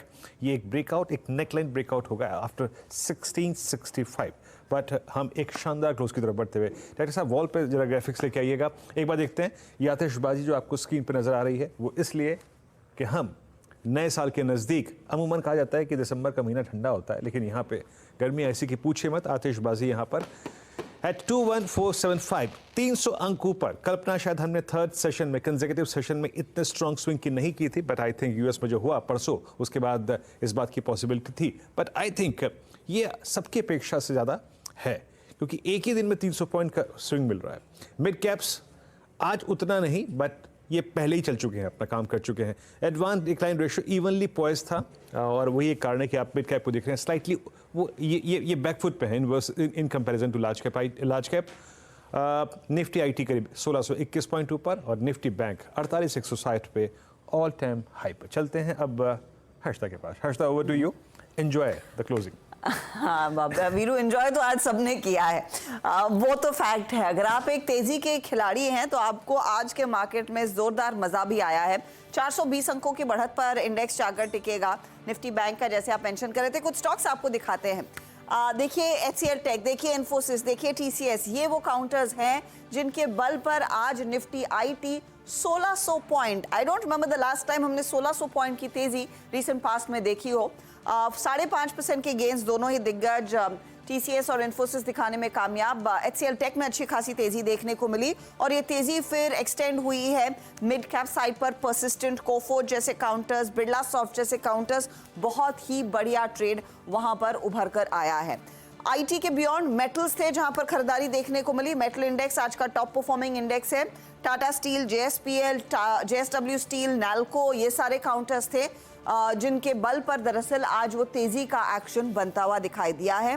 और आप भूल नहीं सकते निफ्टी बैंक के उस धमाकेदार क्लोजिंग मूव को, जहां पर हम क्लोज करीब करीब 48,000 के ऊपर देख रहे हैं। स्टेट बैंक ऑफ इंडिया आपकी स्क्रीन पर लेकर आएंगे, क्योंकि उसकी तरफ से एक मेजर थ्रस्ट आया था, मेजर पुश आया था। 3.5% के गेंस पर वो स्टॉक जाकर टिकता हुआ।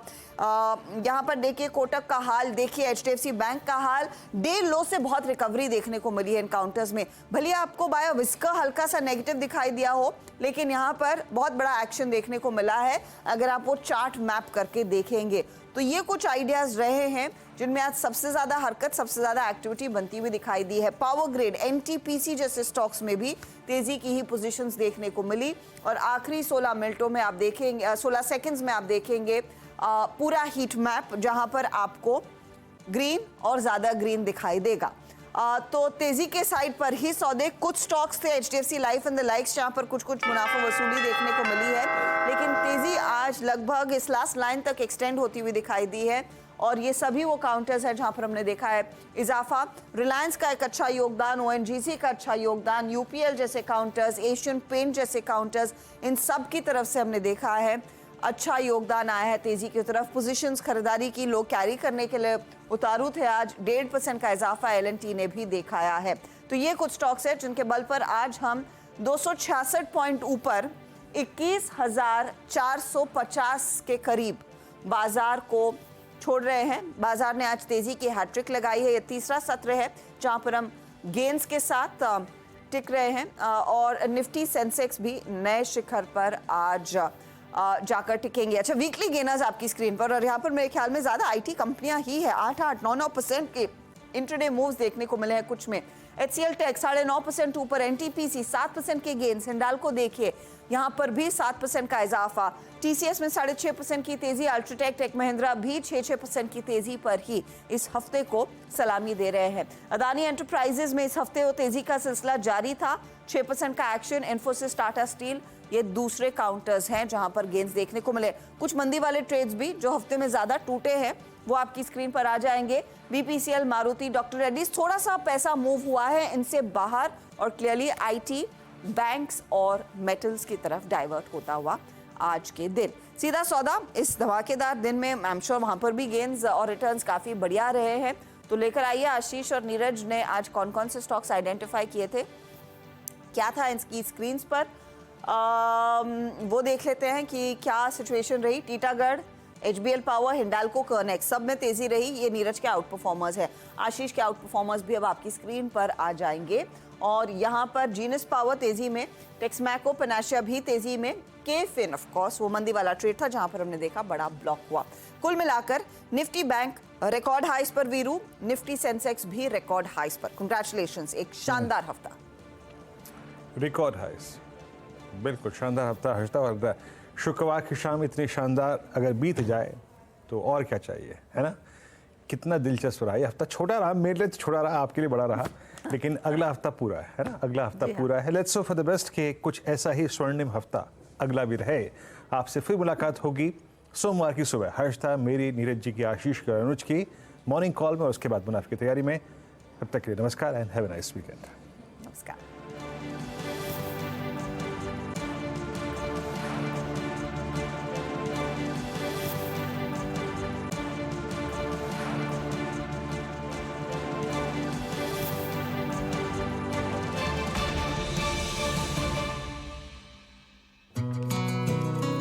भारत में अब हर कोई F&O सीखेगा। जी हाँ, आपके बेशुमार प्यार और भरपूर डिमांड की वजह से CNBC आवाज लेकर आ रहा है F&O गुरुकुल सीजन 2। इस एक्सक्लूसिव वेबिनार में आपको मिलेगा मौका बाजार के दिग्गजों से F&O सीखने का, वो भी सरल भाषा में। और सबसे अच्छी बात, इस वेबिनार में आप कहीं से भी जुड़ सकते हैं। बस आपको इस लिंक पर रजिस्टर करना होगा। और हाँ, डेट्स जरूर याद रखिएगा, 20 और 21 जनवरी। तो मिलते हैं F&O गुरुकुल सीजन 2 में।